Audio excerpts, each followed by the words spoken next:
The following may contain language which will be offensive to some people and inappropriate for children. Still here? Then pour your favorite beverage and let's get this fucking show started.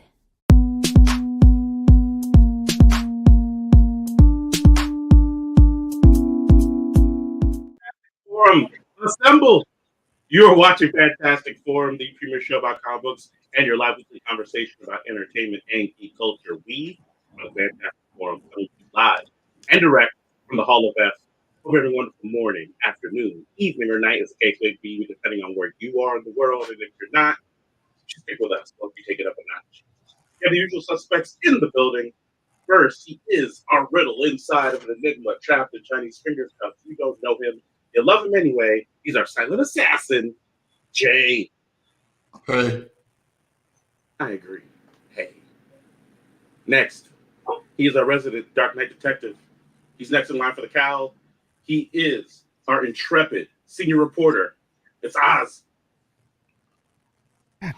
Hi. Hello, Oz. Hello. That was on purpose. Next. It was a joke. I believe it. It worked. It worked. You sold it. He's trying to be the silent assassin. Right. And those dulcet tones you just heard, that's the backbone, the pillar, the strength of Fantastic Forum, our nigh invulnerable brawler and resident strongman, Moses Magnus. Fuck you, James Gunn. Okay. All right. I guess we'll get to that. And as for myself, my name is Lawrence Young. They call me Mayor Young. Welcome to Fantastic Forum. We got a great show for you today because we are going to be talking to you all about the latest DC Universe animated film, The Legion of Superheroes. So we're going to be talking about that as well as the latest comic book series from Miller World, which is Nightclub. So we're going to be talking about that as well. And of course, whatever else it is that you all want to talk about. And we'll tell you how it is that you can let us know what that is in just a moment. But before we do all of that, we want to make sure that we give a big shout out to Scott Rubin and thank him, because without him, Be Possible would not have happened. So thank you, Scott Rubin. Yeah. So without further ado, why don't we go ahead and ask the intern to go ahead and do her thing. Forum on Skype and join the fun. Too shy? That's okay. You can join party. No one. Okay, now can we have someone play it where it doesn't cut out? Okay. The issue that I've been having that I was telling you guys. It's okay. That way. You say that again? Yeah. Hold on. Oh, no. Yeah. Need to That's stop okay, downloading Moses. that porn. The poor laptop strikes again. Look, it's been the reason for Fantastic Forum's mad bugginess since long ago in the before time. Either way, good people, if you want to get down with Fantastic Forum, there is a few different ways to do it. You can jump into the chat room, whether that be on whether that be on Twitch. I don't know why Skype and Twitch got transposed in my head for a second, but anyway, Twitch, or you can do that on YouTube. Or if you want to be a part of the show, be the fifth member of Fantastic Forum, you can jump to fantasticforum.live and hit the call-in button, and you would be the fifth member of Fantastic Forum. We'll take your call live, and you can chat with us in real time. So either works. In fact, Jay, why don't you insert a witty chat comment here, Jay? Tiger Claw says, "What's up, Fantastic Forum? Any of you guys seen Cocaine Bear? It's not a comic book movie, but it's probably a movie you guys would like because of the ridiculous premise." I have not seen Cocaine Bear. Have you seen that, Jay? Yeah, I saw it. But I mean, Okay. It's not that ridiculous. Like, it's based on a true story. Like, it actually happened. Are you saying ridiculous things don't happen in real life? Hmm? Uh-oh. You said the premise is That broke it ridiculous. again, right? Mhm. What? Oh, you said he said the premise is ridiculous, is what you said. Yeah. So you're saying it can't be ridiculous as a premise because it's based on actual events, Right. right? But I did see it, and Uh-huh. I wasn't the only one. Cocaine Bear did great this weekend, It coming was in at almost number number one. 2 Yeah. for the weekend box office, uh, right below Ant-Man and the Wasp, and right above Jesus Revolution, which, Jesus Revolution? yeah, like, man, that did a lot better than I thought it was going to do.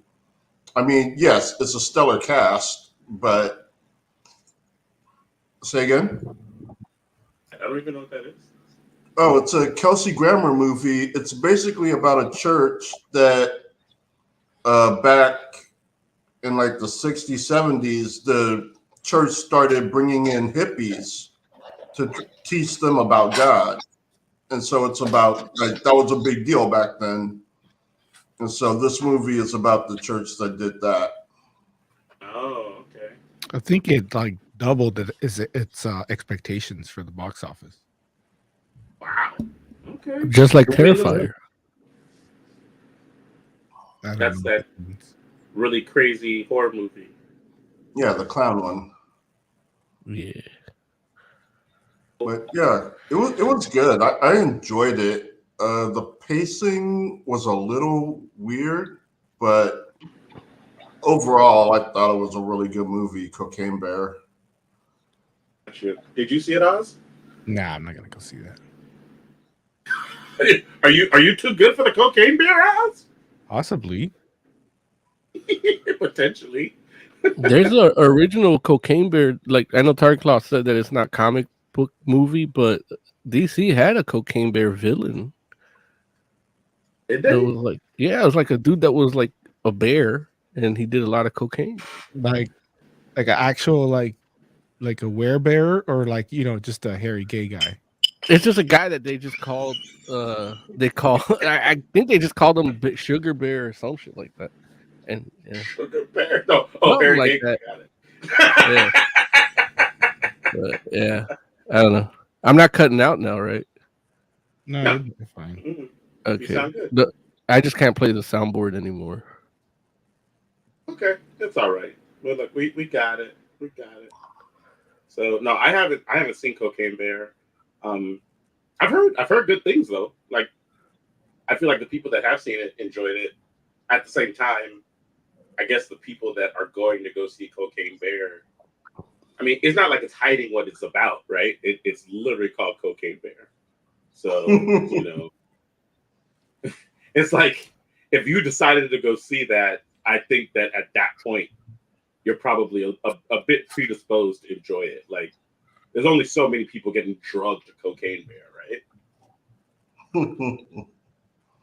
True. I feel like that's one of those movies where somebody can be like, I gotta go see Cocaine Bear. Like, it's not like other movies where you're like, that's not really my thing, but just come on. But Cocaine Bear, that kind of feels like you can, it's like it's called Cocaine Bear, and that's not me. But yeah. But at some point, who knows? Maybe I might see it in a theater. Maybe. I don't know. Tiger Claw says it's a horror comedy. Yes. Okay. But it's shot like a drama. How graphic is it? Pretty graphic. I mean, it's an apex predator on a highly psychoactive substance that makes you aggressive and numb to pain. Like, there's one scene where a guy gets shot in the head, and it's pretty graphic. Like, I was thinking, man, Lawrence would hate that. Yeah. I might have to wait till streaming.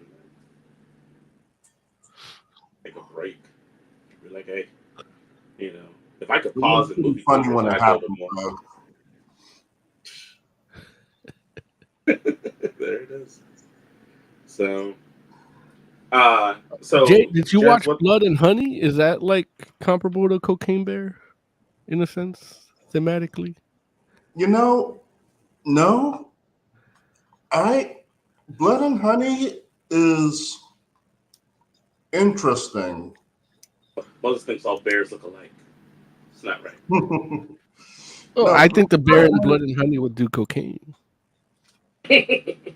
No, he's got this thing with honey. Like he eats honey and Eeyore.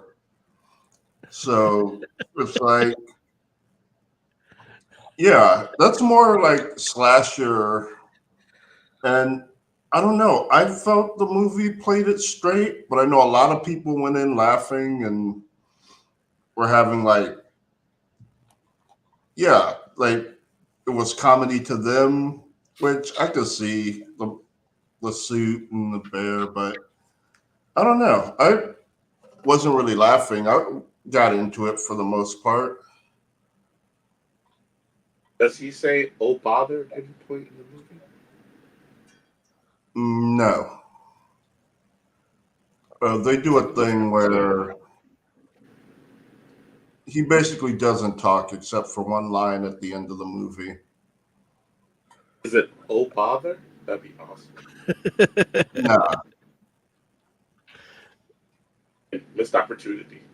Could you imagine if Blood and Honey ends and if this thing's been silent the whole time and at the end it's just "oh bother"? That would be amazing. That would be the best.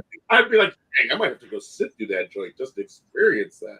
I might have to make Blood and Honey 2 at the barbershop. It's like everything that's missing in every movie we talk about, I'll just shoot and do. There it is. Auteur, director, M. Magnum. MF Magnum. And MF Magnum, I love it. MF Magnum. Oh, jeez. So anyway, So Ant-Man go ahead, done at Alex. the box office, right? Yeah. it's done. Yeah. And nobody's gonna see it anymore. What's It dropped. done? It dropped 70% over the first weekend. Like, it made like what, Ooh. 32 million, and Creed comes out this weekend. Yeah. That's where you see real Kang, Yeah. doing real Kang things. Real Kang doing real Kang It's things. Kang and Killmonger. Like, why Oh, wouldn't you go see that? dude. I wouldn't go see it because they're exploiting a hardworking man and not paying him his real dues. Oh, Stallone? Yeah. Yeah, they kicked him out. Well, out of the whole like Kick him out. Yeah. he's not in them anymore. What? no, Like, but kick him out? That's- it's not even that. It's the characters are his characters. Creed and all that are based on his Yeah. characters, and they're not giving him any of his royalties or anything. Sylvester Stallone makes no money off of Creeds. Not this one. Yeah. I think maybe the first one he did. The second Well, one, the first one definitely, because he's in he it. was Rocky in it. And the second one, I don't think he was in. And I think that's when they started doing the funny shit with his money. And now he's been mad for the last year Really? about this one. Yeah. I don't understand though. Like, how did they finesse him out of his like rights? Because he had all the rights to all those characters, right? There's just some, I guess, because it's like the next generation. So It's like no, It's not you Apollo, didn't have it's the rights Adonis. to Adonis Creed. Yeah, he has the rights to Adonis Creed, not his son. Adonis is No, the son. Apollo Yeah. Creed is the Apollo. character. The son is Adonis, though. The son, Oh, like, didn't yeah. you He, write? doesn't, no, he has Apollo. He has the rights to Apollo, not Adonis. It's his son. It was Yeah. that character was created by someone else. But he was in Oh. the first movie though. yeah. Okay, well then, if he didn't make it, then why Look, should he? there's a lot shystier, more knowledgeable people in Hollywood that can figure out how to screw you out of money. And I think his argument too was that he had plans for more Creed movies, and they just did it without him too. You know, so it's not even like moving forward. And yeah, I mean they screwed him. I feel they screwed him. I side with him. Jay's legal expertise opinion is, but mine is. Right. But it's just you don't really have rights to characters you don't create. Yeah, that's how you get Namor. But you know, that's how you also get the Gene Roddenberry estate. Like, he didn't create Picard, and he still gets rights on that. So because it's all Star Trek, right? And this is all Rocky. It's boxing. Well, look, Rocky is icon in boxing, but you can't own all of boxing. But it's like universe. There's other boxing movies. They're all in the universe, you know. Like there's an argument that could be made at the very least. He shouldn't have gotten screwed. He's screwing the Siegel and Schuster because it's Superboy, not Superman. Like it can happen. It happens. You can disagree all you want, but it happens. You've seen it happen, and it's happening now. I agree. I agree with you. I guess what I'm saying is, like, Superboy is the same character as Superman, but young. Like, literally, Adonis Creed is a character that Rocky did not create, or that Sylvester Stallone did not create, even though it's in that universe. I think he did create it. He was in the first movie. Yeah, but I don't think he wrote it. He wrote the first movie too, but I guess he didn't write Creed. Yeah. No. Like the original Rocky. If it wasn't in Rocky 1, it was definitely in 2, because 2 is where Apollo was mad that they were making fun of him, and his son Adonis would see it. Yeah, but I think he didn't write Rocky 2. Yeah, we're not gonna figure this out. We don't even know all the facts. We're trying to legislate this. Yeah. This movie. Yeah. The thing is, at the very least, he should have gotten like an executive producer credit or something, some kind of like back end thing. But didn't. How do you know they didn't try to offer? How do you know they didn't try to offer that? And he was like, "Well, I want more." Again, I said, but I don't know any of that. I'm saying I'm not watching Creed for that reason. Like, that's it. Like, cut and dry for me. Well, I'll tell you. It's the way we do it, Philadelphia, Larry. It's the way we do it, Philadelphia, Larry. You just don't know how we are. Creed 3, I got to see it. It was phenomenal. And I got to see it. I saw it unfinished and still liked it a lot. So I was just like, dude, like I might go see it again just to see if they made any changes and all that kind of stuff. Oh, I see. He has zero ownership of Rocky after he sold the rights to Winkler back in 1976. Because that's when he just had like $100. That's when he was broke. Yeah, when he was doing the porn movies. Yeah. Yeah. So there you go. Oh, that's what it. Yeah. Okay. He had an agreement with Winkler, and Winkler was giving him money. And then now Winkler's kids are running Winkler's enterprise, and they're not giving Rocky any money. I think that's what's going on. I don't know. When he was talking about it was so long ago. Yeah. Like, that's how I knew Creed 3 was coming out, because he was bitching about it. If he would have shut up, I would have not known anything about it. Well, like, I don't know why not that early on would be bitching about money. It's like, dude, like, Sylvester Stallone has a career. Yeah, but it's still, look, it's still, he's got to get his beak wet. Yeah, but what I will say is, Jonathan Majors, like, I'm assuming he must have done Creed and Ant-Man at the same time, because he is huge in both of those movies, like literally physically massive. And, he looks huge in Ant-Man, but in Rocky, like, he's boxing. Like, this fool's like basically doesn't have a shirt on like for half the movie. And I just remember watching this joint like, this fool, like, he, like, especially because next to Michael B. Jordan, which is not a small dude. Yeah. But he makes Michael B. Jordan look small in this movie, man. I'm just like, it's crazy. Like, it feels in some scenes like Jonathan Majors is like a Michael B. Jordan and a half.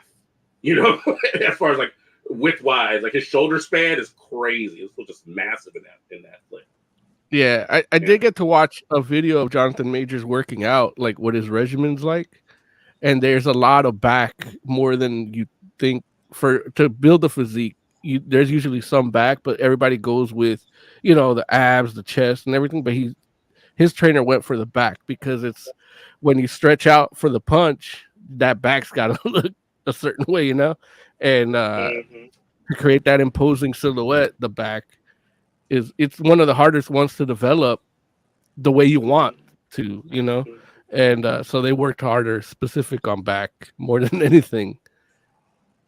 But it wasn't even like weight stuff like what you would think. It was a lot more of like your pull-ups, but like you know, a circuit of like 50 in between sets of like everything else. Yeah,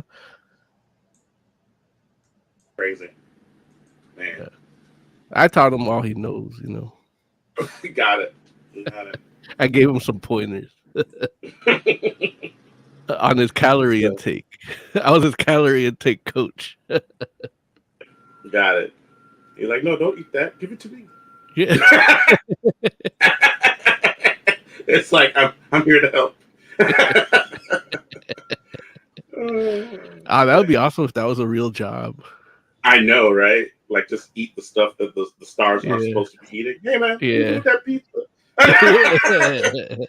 Don't do that, man. Listen, you got to be in the superhero film. Caviar. There's not enough protein in that. Here. Yep. So, what's been going on in the world lately, fellas?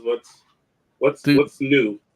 Battle Chasers is finally coming out, and I almost trolled Joe Mad on Twitter. I was like, "Fuck you! Don't fucking lie to me, you fuck!" You know. Yeah. But we actually got the official press release from Image.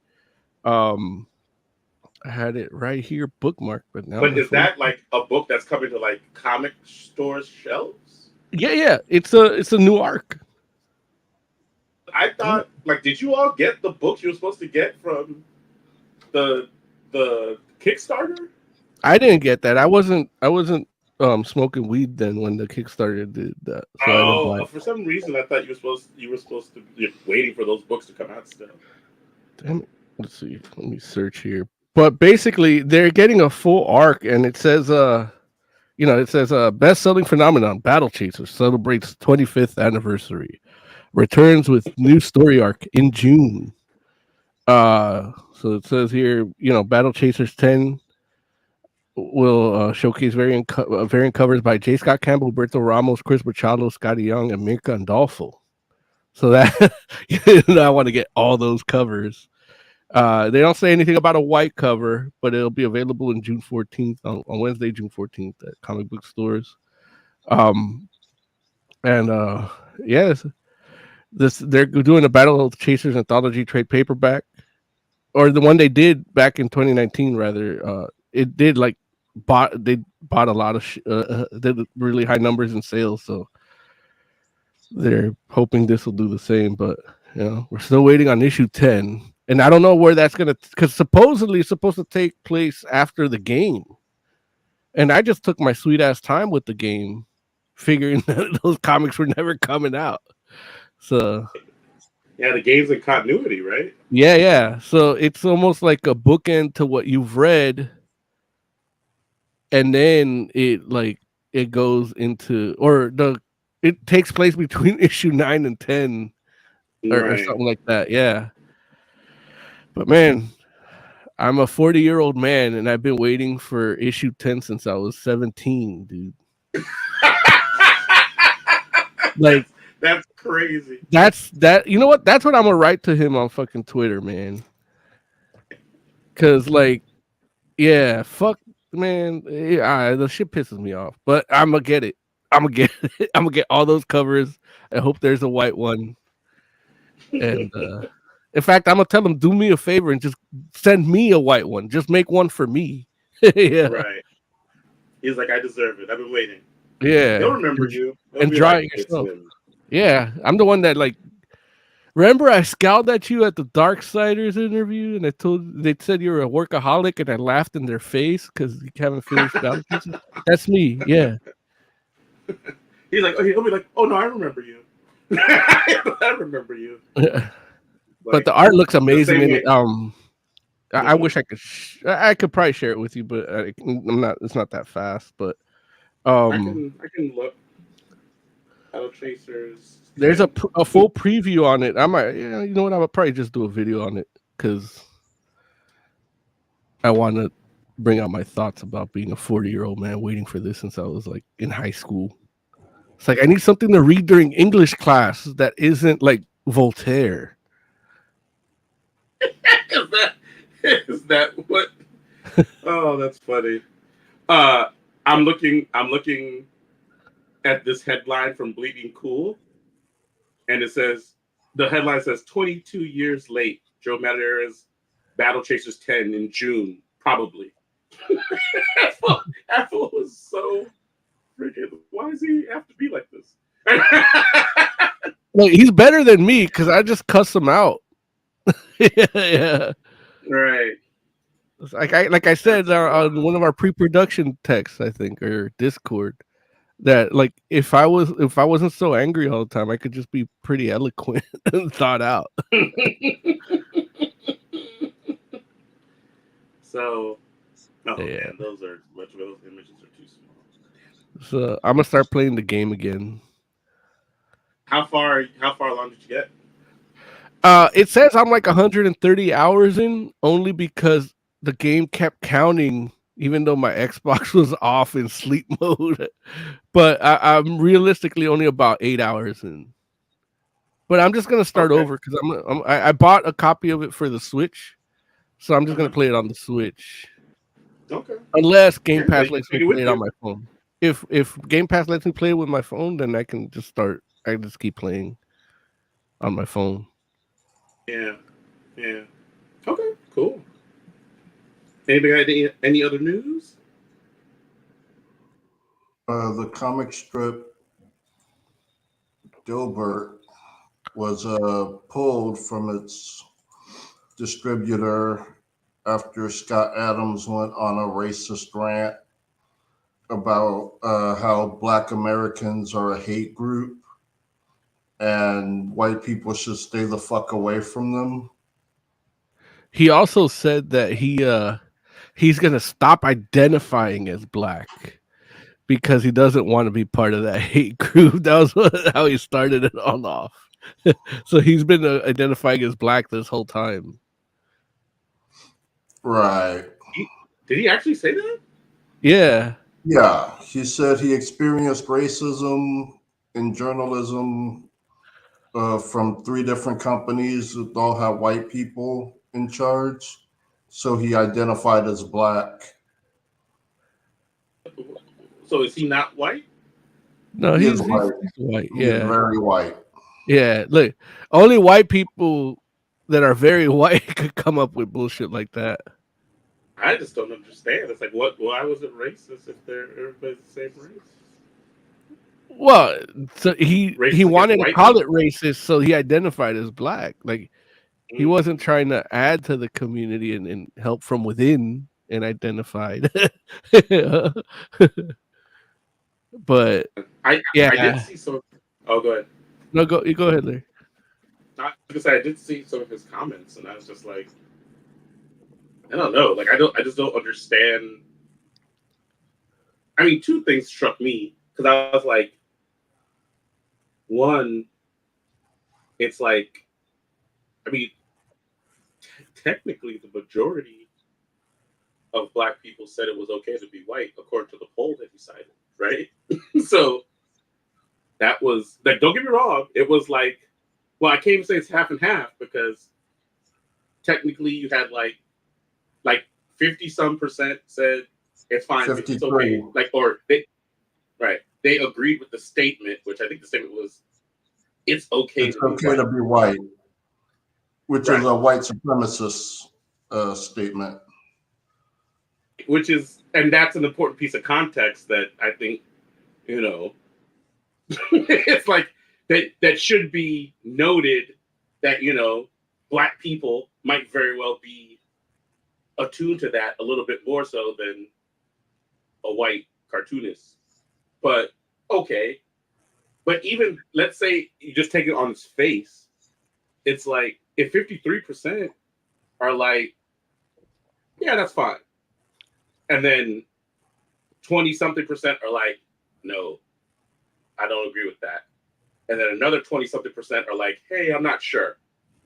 It's like, you're going to write off all the Black people because less than half of them, it's like, like, don't agree with your interpretation of that statement. Like, most of them do. So I don't know. Like, it's a wild, weird lack of context, especially considering, like, it's not only the context of the statement, but in the context of the history between Black and white people throughout the years. It's like, in this country, it's like, you can't give some Black people a little bit of the benefit of the doubt if they might be like, I don't know, it feels weird. It feels weird. There's a bunch of context we don't have. One is how many people participated in the poll. Yeah, we don't know that. We do know that it was a poll by a conservative website. We don't know how many Black people in general visit this website. or even if they promoted their poll like with a proper hashtag or using the algorithm properly. So even if they don't, like YouTube gives me surveys all the time, like they make sure I know that there's a survey going on. Yeah. Right. So it's like, literally, it could be 100 people answered this poll out of the millions of Black people in the country. And he's like, well, 53 of those people, only 53 of those 100 people said it's okay to be white. So he's classifying the millions of Black people in the country as a hate group, which is fucking ridiculous. The definition of prejudice and racism to a degree. Yeah, plus it is a conservative website. I imagine if it were a liberal website, the numbers would be vastly different. And it's so weird that his first reaction is just like, man, this poll, like, Black people are a hate group. It's just so bizarre to me. And I did similarly, but I had a much larger group. Like, okay, there was for one of the elections, I think for the last election, there was like a certain number of people voted for Biden and a certain number of people voted for Trump. And I was like, man, the Trump voters are racist, crazy, or stupid. Like, all of them. And I was like, that means like almost half the country, like, is crazy, dumb, or stupid. But I had like a huge number set because it's out of all the people that voted, like one of the highest voter turnouts. So I feel justified in saying that because of the complete number set that we have. So it's like, you don't even know how many people were in this poll, how many were trolling. You could have gotten a more accurate poll result from a sleep study, possibly. Right. It's like, or fucking Family Feud. Right. So it's just bizarre. I think you would get the same numbers at a well, actually not anymore. Maybe back in the day. But yeah, it really must have been there under the surface. And I remember it was odd to me because I remember like back in the day, I was watching an interview with him and he was talking about how the Sunday strips, he draws in black and white, and someone else that he doesn't have anything to do with will color it. And one particular strip was about the weekend janitorial crew going in and stealing people's stuff. And the colorist drew one of the people as black. And he just thought like, oh man, that was unfortunate. Like, I don't have anything to do with that, but the weekend colored people did that, and it's unfortunate. And so I was like, oh man, he's not a racist. That's good. And it turns out he's a fucking racist. Like, just like the worst. We thought you was cool. What the oddest thing for me is it's just his need. He's got some need to speak his mind and be heard. And a successful syndicated comic strip isn't enough. So he has to have a podcast or some platform that doesn't get nearly as many viewers as who read his comic strip, and he ruins his career that's been funding him for the last 30 years and ruins it in one day, and then ruining it, from a conservative website perspective is in quotes, because it's like he's just being a free American speaking his mind. But realistically, it's like if you work at a place and you keep somebody like him along, it's like that's grounds for a hostile work environment. Like anybody with any sense would be like, you know what, it's not even about what you said. It's just I want this guy to do his job and shut his mouth, so I can't have you here. And it's like, and that's really the easiest. I had to explain it to somebody why, like, they're infringing on his freedom of speech, and it's like they're not infringing. He can do his podcast all he wants. He just, this company has a right to create a work environment where everybody feels comfortable with who they work with or deal with. And if a little copy editor has to like scan this guy and decide, you know what, fuck this, I'm just gonna jam up this whole printing press, and and it'll be as simple as that. And it's like you want to avoid that in a company where, newspapers are dying. The last thing you need is a disgruntled dude jamming up the works because this unfunny strip is still here. It's like he's not Rex Morgan, MD.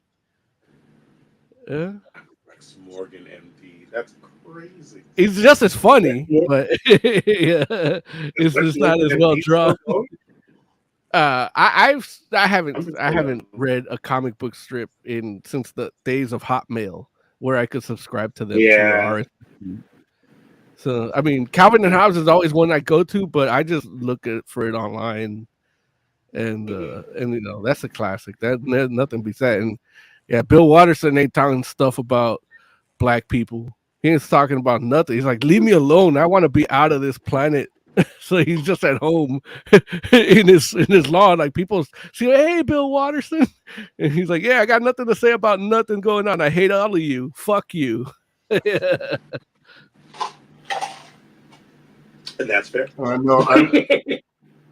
I read comic strips on GoComics.com, and they also have pulled it. Dang. So yeah, if he wants it. His comic out there, he's gonna have to do it himself. Yeah, look. And look, there's plenty of conservative kind of sites that will. Look, there's always Kickstarter. Just because we're gonna do that next week. The Kickstarter book from an alleged alt-right or Comicsgate type person. So, right. Yeah. But I will say that I saw a video of a black dude that went on YouTube and was like, but was he wrong? Was he wrong in saying what he said? And the guy concluded, no, he's not. And I'm just like, wow, like, obviously I disagreed with that, but I was just like, Well, man, that's a any real blanket statement is automatically incorrect because or is an opinion instead of a fact because you can't do the work to really conclude the validity of it. You know what I mean? So we all love saying blanket statements like this, but well, not like his, but you know, but technically it's like, oh, black people are like this and white people are like, look, we do it for white people all the time. Oh, that's a white thing, like, yeah, and that's the thing. It's like, yeah, nobody. I don't risk my job talking about making white people comments, but it's like that's the white people shit. Like even well, I can't speak for Emily, but for somebody named Beverly, she had a client and they literally said, "Oh, that's some white people shit," and it was a white person saying white people shit. And it's just shit that happens. There's Mexican shit, there's Hispanic shit, there's immigrant shit, and now, going as far as to just give up your black card when you're identifying as black because you're so disgusted by black people, that's a little much, and that's clickbaity. You want people to sign up for your podcast more than your strip, and you're fucking up. You don't see me giving up hair cutting for people to come watch this shit. The hair cutting funds this shit. Are we still talking about this? Sorry, we didn't mean to offend you. It's just been going on forever now. It's boring. It's not our topic, and I don't think we should call people that could be potential watchers or viewers of us stupid. I do it with Christians all the time. Shit, I do it with DC fans all the time. We do it all the time. It ain't nothing new. They're all potential listeners too. I never see you log off when we talk shit about. Well, when I talk shit about Christians. Hey, enjoy your beer. Who did we call stupid? The people who voted for Trump. I called Trump supporters stupid and or crazy. Oh. Yeah, but that's 25% of us. So that wasn't the topic though. That's not exactly. That's my whole point. That's not even the topic. But we're not talking about that either. I'm saying Jay said that, but then we started talking about the comic strip creator, like which we weren't. Right. I don't know. Hey, look, sorry, I was like, no, we didn't realize you were being so sensitive today, man. Yeah, like we weren't been bored for the last 10 minutes. Is it okay if I talk about Marmaduke next week? I have a criticism on Marmaduke.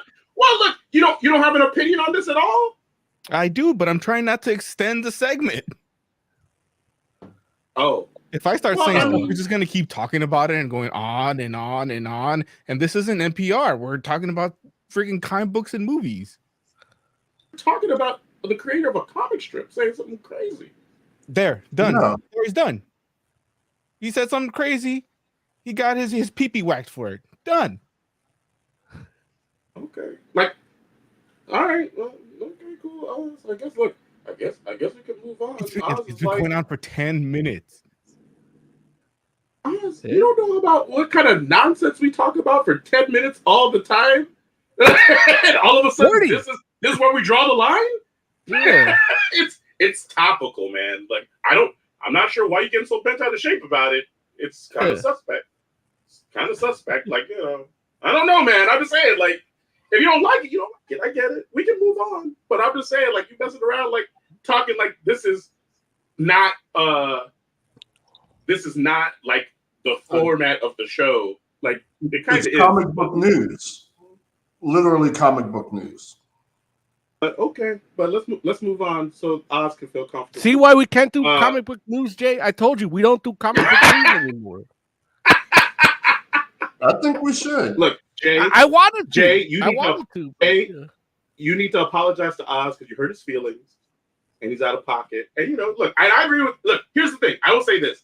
I agree with Oz that it's fair to call every person that's voted for Trump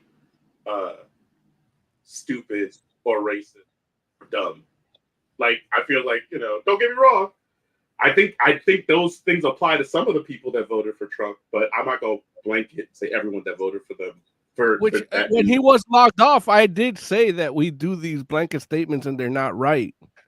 No, I agree. That did happen. Oz missed it because he was, because Jay. But Jay, and I love blanket statements. They're easier than actual factual statements. Can you apologize to Oz because he's not happy that you called him a racist or stupid or what you call it? Or sexist. See, as soon as I said something, it gets extended. That's the effect you have on us. We're not even talking. That's why we're not talking about. Just go pee, go pee and jerk off or something, and come back. Relaxed. What? There it is. Okay. You gotta save your good notes for the show, Oz. Save the good notes for the show. I was trying to, but Well, look. Let's talk about some DC animated movies. Y'all ready to do this? Yeah. No. First off, I remain unapologetic. This is our house. By the way, Jay should not apologize. He said what he said. Right. No, you don't apologize. He said it. He meant it. Whatever. We're gonna pull Jay's comic strip now. Right. iTunes is getting rid of his music as we speak. As we speak, they're like, no more Jay Randall. That's it. Getting played in reverse on the way out. I don't have a soundboard anymore, so I have to use my mouth. So no soundboard. So we should just jump into this. Okay. What Okay. are we Cool. jumping into? We're jumping into the Legion of Superheroes. Gilbert.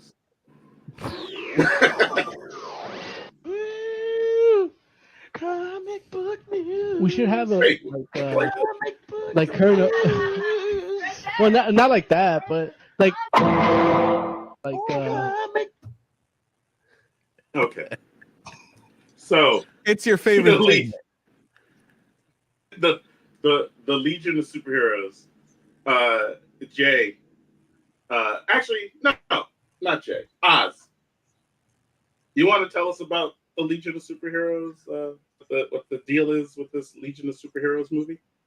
They called him Kukulkan. That's what they did. It's an animated movie about Supergirl. I mean, you need more. That's how you do it, man. Keep it moving. I mean, you wouldn't at least say about Supergirl training with or joining the Legion of Superheroes. You don't want I to add assume that was implied in the title. It's like, no, not like you said, necessarily. like Cocaine Bear. Well, I wonder what that movie's about. but here's the thing, though. Like, if people wouldn't even have known that Supergirl was necessarily in it just from the title, because I know for me, that's why I said it's an animated movie about Supergirl. They don't know. Like, that would be confusing because people be like, Supergirl's not in the Legion of Superheroes. So, and yet, so you have to expound. You have to be like, so why is it about Supergirl like that? Wait, are we doing spoiler free? No, we're not. I don't think we need to do spoiler free at this point because the movie's been out for a little bit, right? Yeah, I don't know when it came out. Whatever. I think it's been a couple weeks. I don't think we need to do spoiler free, so we're good. But at the very least, it's like, this like for instance, if I'm gonna say it's a story about Supergirl, I would at the very least add the context that she's feeling kind of like a fish out of water on Earth, and so her friggin' cousin decides to take her to the future to better learn how to be a superhero, and You're feels that she explaining might it feel wrong. See, okay, I see why you went to it. You explained it wrong. Well, So okay, the movie listen, it's about I explained it wrong, and you're like, it's about Supergirl. Yeah, you're like talking like some other nonsense. So it's when Supergirl arrives on Earth and becomes like some sort of John Cena fan, and then she fucks some shit up, and Batman tells Superman, hey, your cousin is going crazy, you need to control this bitch. Like she had no idea what the fuck she's doing. I don't know why you just let her out on these streets. I know these your streets, but hey, we're boys. You need to do something about this bitch. Control your bitch. And so Superman's like, all right, bitch. Well, you ain't cool here. So you're going to the future where you can't really fuck shit up. Because these other bitches called the Legion, they got shit on lock. And turns out I was just trying to prove to Jay that he's not racist. What? Nothing. Go ahead. Man, you fucked up my flow. I was in the zone, man. Yeah, so they send her in the future where she like to get training. Hilarity ensues. It's Hogwarts for superheroes. Yeah, and kind of I gotta say, kind of stupid. Okay. Like I don't like bald Brainiac 5. Although I know they did it because nobody would know it's Brainiac if he just had the blonde hair. I don't like the Mon-El thing. Like, that really pissed me off. You didn't see that coming? I did. That's why I was pissed off. And that's supposed to be like that. Yeah, Mon-El's supposed to be their hero at that point. Yeah. He gets a Green Lantern ring at one point. So he's got 2 rings. Now, Oz, did you feel weird when they're like, "Oh, another one that can fly," and they're all like happy that there's a flyer?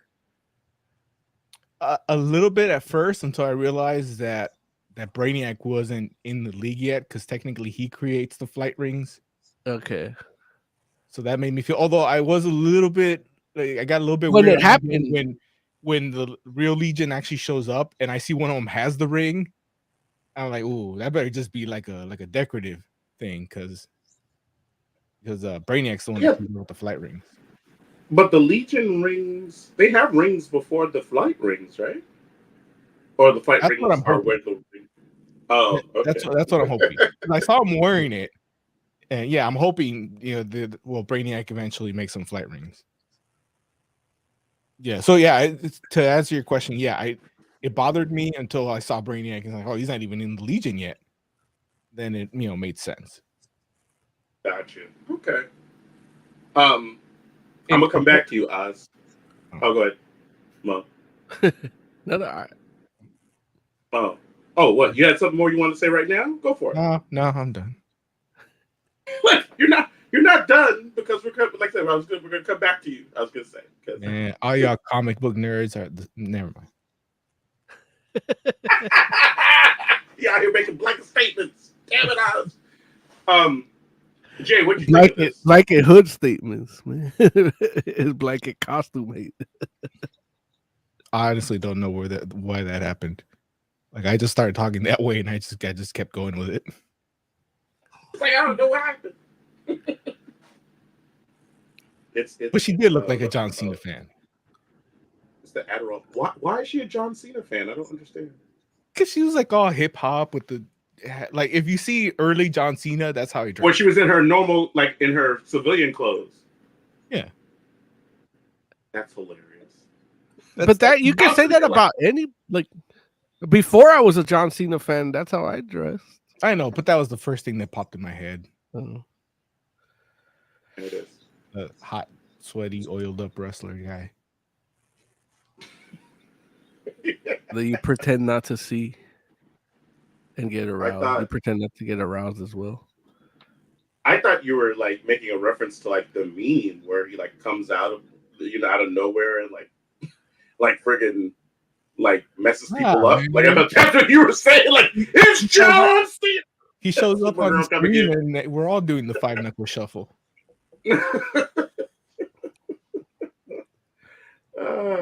I'm hoping Heck comes because I have a wrestling question. But go ahead.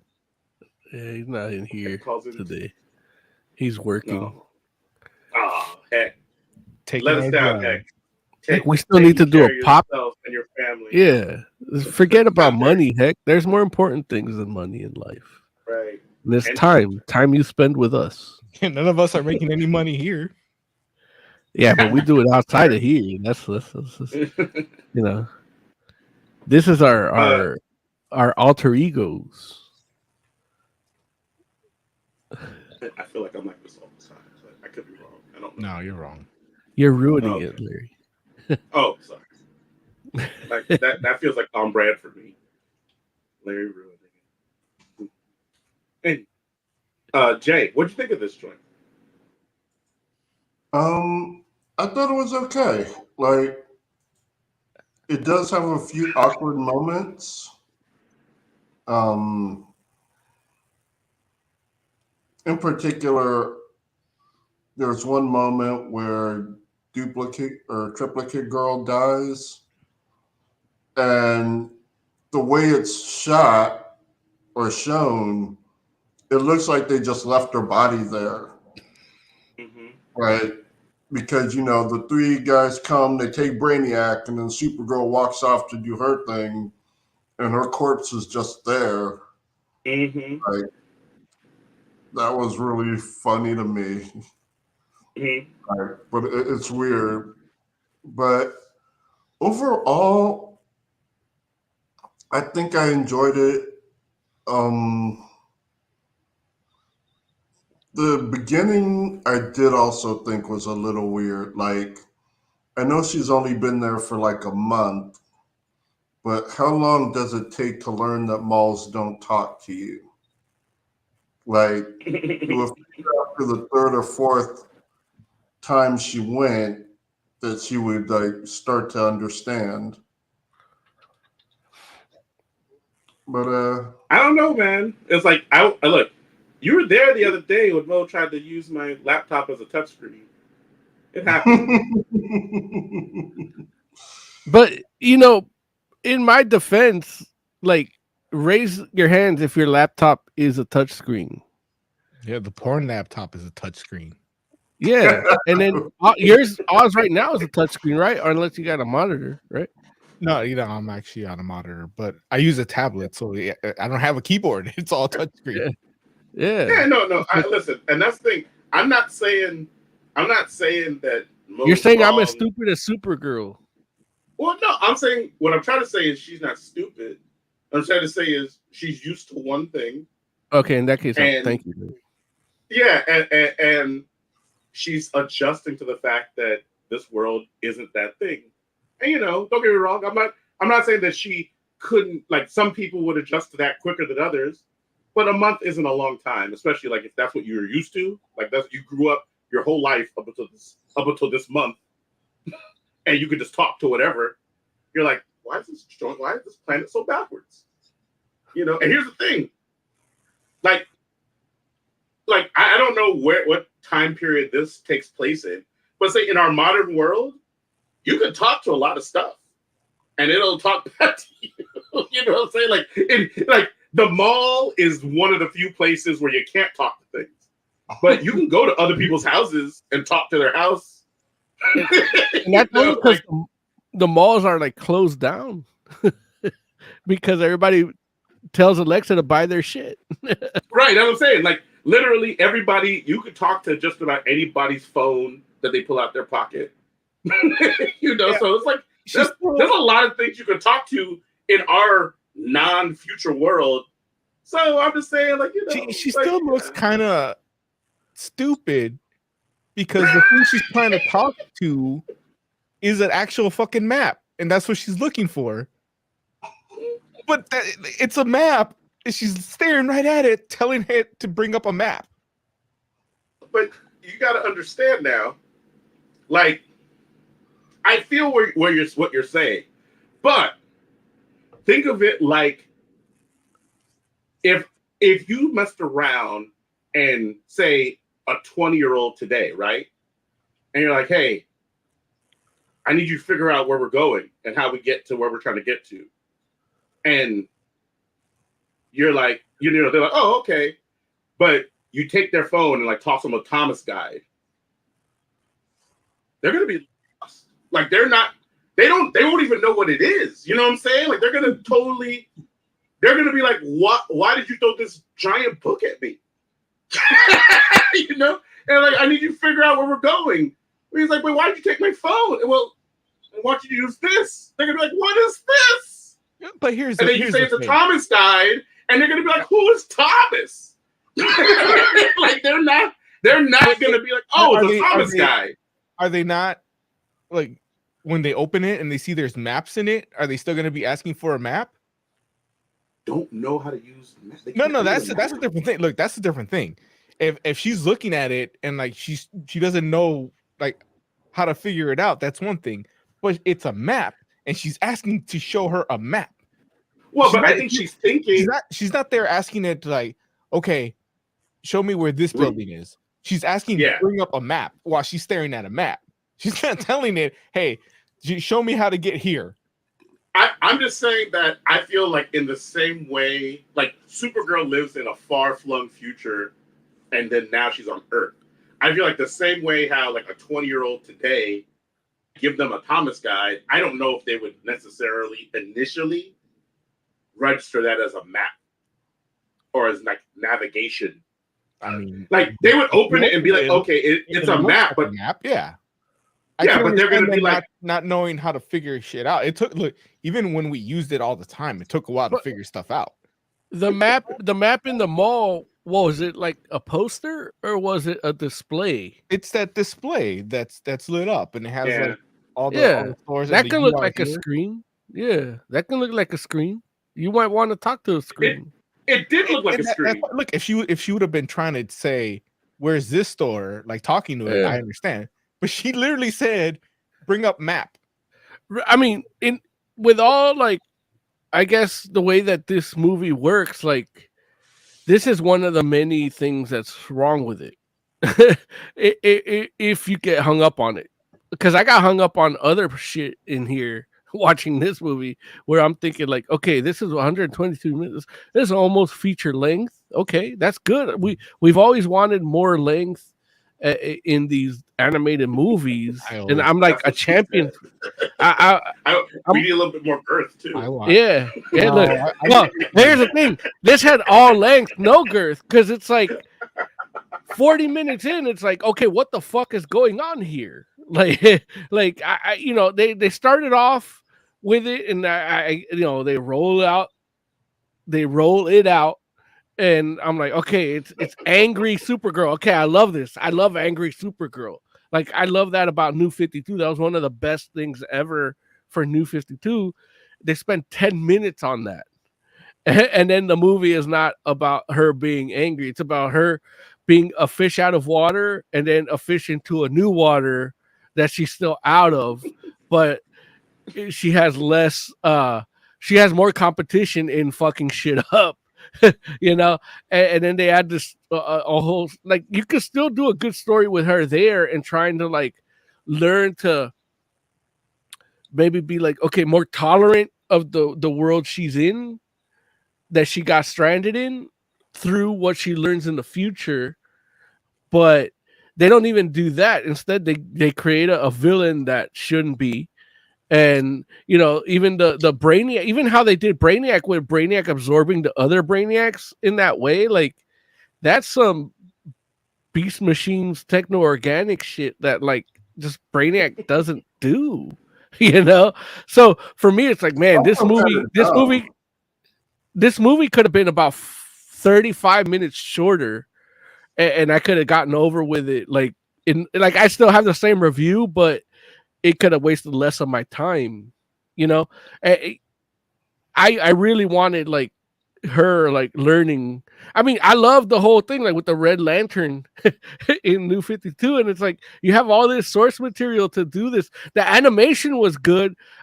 Jay, I know you're not a fan of the whole like drawn out like black borderline too much, but I loved it here, and it's just like it was. I saw the trailer and I'm like, I want this. And then when you said we're reviewing it, I'm like, all right, I'm all excited in pre-production. Who needs a copy of it? I'll got your copy, you know? And it's definitely like it wasn't like, yeah, I wanted her coping and learning to want to defend Earth. You know, finding the, you know, and that's what the comics did more or less. I mean, they took her all the way to the Red Lantern, but I didn't need that here in this movie. I just wanted her arc should have been being angry about her circumstance, coping with it, and then finding her way in it. And even Superman tells her, like, yeah, I know it's hard for you. Like, your baby cousin is older than you now. Like, you know, so it's like, I know it's hard for you. And yeah, you know.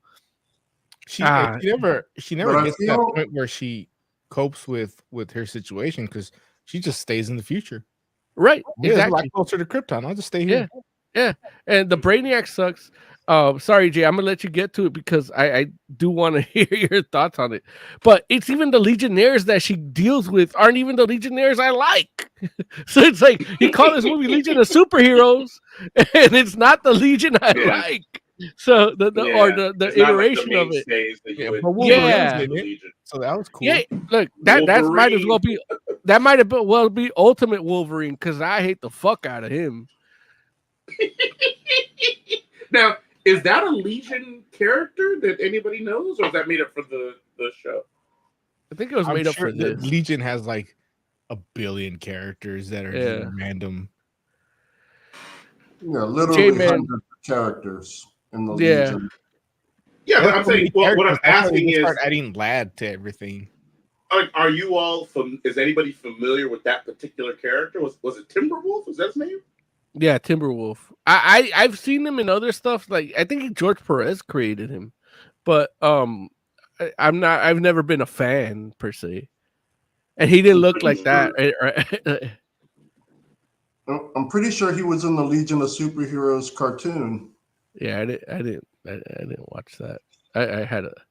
That was when I was working, and I thought that working for other people would make me rich.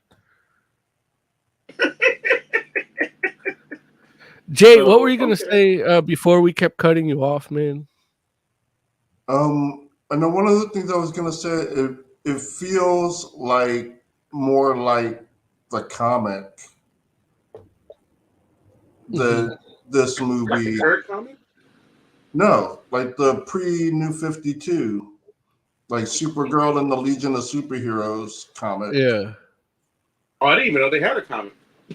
Yeah, they had it, and then the cartoon was like, no one's gonna watch it if a girl is in charge, so they made a Superboy in the Legion of Superheroes. Wait, so but did that happen? Like originally, it was Superboy that joined the Legion of Superheroes, though, right? Yeah. That's my understanding. Like In the comic, yeah. In the comic, Superboy joins the Legion of Supergirl Superheroes first. comic. The Supergirl comic was in 2000 something. It was okay. like Jay's right. It was like right before New 52, where the Superboy thing was like what 30 years ago. In the 70s. Right. So, but after they did it with Supergirl pre New 52, and then they switched it in the actual New 52 to go back to Superboy. Is that what you're saying? Well, no, 52, New 52 had Legion lost because they were lost when everything got reshuffled. They were in the time bubble, so they got lost. Right. That's how you get that beautiful fucking Legion of Superheroes Star Trek crossover. Saying Jay, I'm sorry, I didn't mean to cut you off. I'm just trying to better understand what you were saying there. No, I was just saying the movie felt like that Supergirl and the Legion. Was that the team? Was that the team that was in that comic? That was part of it. Yeah. Okay. You know, Bouncing Boy, Triplicate Girl. Yeah. I don't remember if the Four Arms guy was there. That is a terrible character. Arms fall off guy.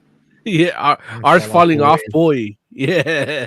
There's Who was no in good the reason for Suicide that. Squad? He was in the Hmm? Suicide Squad movie too. Yeah. In the later Suicide Squad movie, right? Like he dies in the Yeah, beginning. The James gun Gunn. one. Yeah. Yeah. Wow. But yeah, Man, I would I say know Mo wanted a more New 52 type story. I think it does a good job of being a pre-New 52 type movie. yeah. I Now, I think will one of say Don't get me wrong. go ahead. Don't get me wrong. I love Red Lantern Supergirl. Like yeah. that's just awesome to me. But you know, I like this for being what it was. Like, Now, Jay, you watched Superman the animated series, and yeah, you saw Kara, and you saw her like come and you know Clark brings her under her wing, and she still has frustrations and confusions, and you could still see that story with that type of Kara here because all that anger and all that angst that they teased me with has really very little bearing in the overall story arc. You know, like that's where I feel like a bait and switch more than anything. Like I don't think it's entirely bad, but I do feel like I was bait and switched. Okay. Yeah. I will say that I didn't realize. What are you laughing at, Jay? Yeah, shut up, Larry. What are you laughing at, Jay? No, they literally just left her corpse there, like Triplicate Girl. That's so ridiculous. That did happen. Yeah. And whenever Jay laughs randomly, you got to stop everything and find out what it is because you're gonna get either a hot take or a mini review on something. And that did happen in this fucking movie. It did. And she even talked about it. And I just left my corpse there. He literally killed one of me, and then I just left. Now I'm Duplicate Girl. I didn't realize that there was a Supergirl in the Legion comic. Because I guess I wasn't reading DC like that before New 52. But we did a episode in Justice League Unlimited. I'm sorry, say that again. They did a Supergirl in the Legion of Superheroes episode in the Justice League Unlimited cartoon. I mean, I believe you, but that doesn't mean that I know there's a comic. Like, one episode is like, okay, that's like the writers doing what they want to do for that, But and I'm not saying I'm not saying I dislike it, mind you.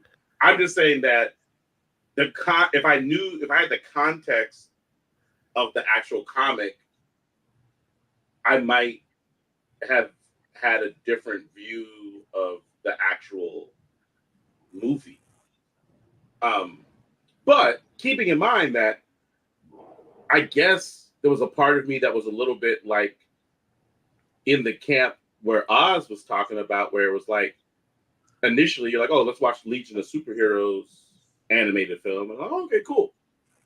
And it wasn't what I expected. Like when I went to go look, I was like, oh, it's Supergirl on the cover, which, because if you're like the Legion of Superheroes, you guys never got the trailer or anything in your feed at all?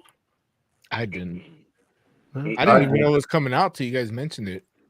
Wow. Like I didn't know anything about this joint. movie. Again, and this is like how you know that DC animated is on a different thing now, because I feel like there was a point in time when I felt dialed into, like I was anticipating every DC animated movie coming out. This joint, like this felt like a stealth drop, and I'm sure that wasn't the case, But I was just like, oh, I didn't even know this even existed. What was the one that came out right before this? That was the Batman, The Long Halloween. Okay, see that one I knew about. Yeah. Wait, Long Halloween was the I one feel right like there was before another this? one between There was them, something in though. between there. It was Superman, Man of Tomorrow.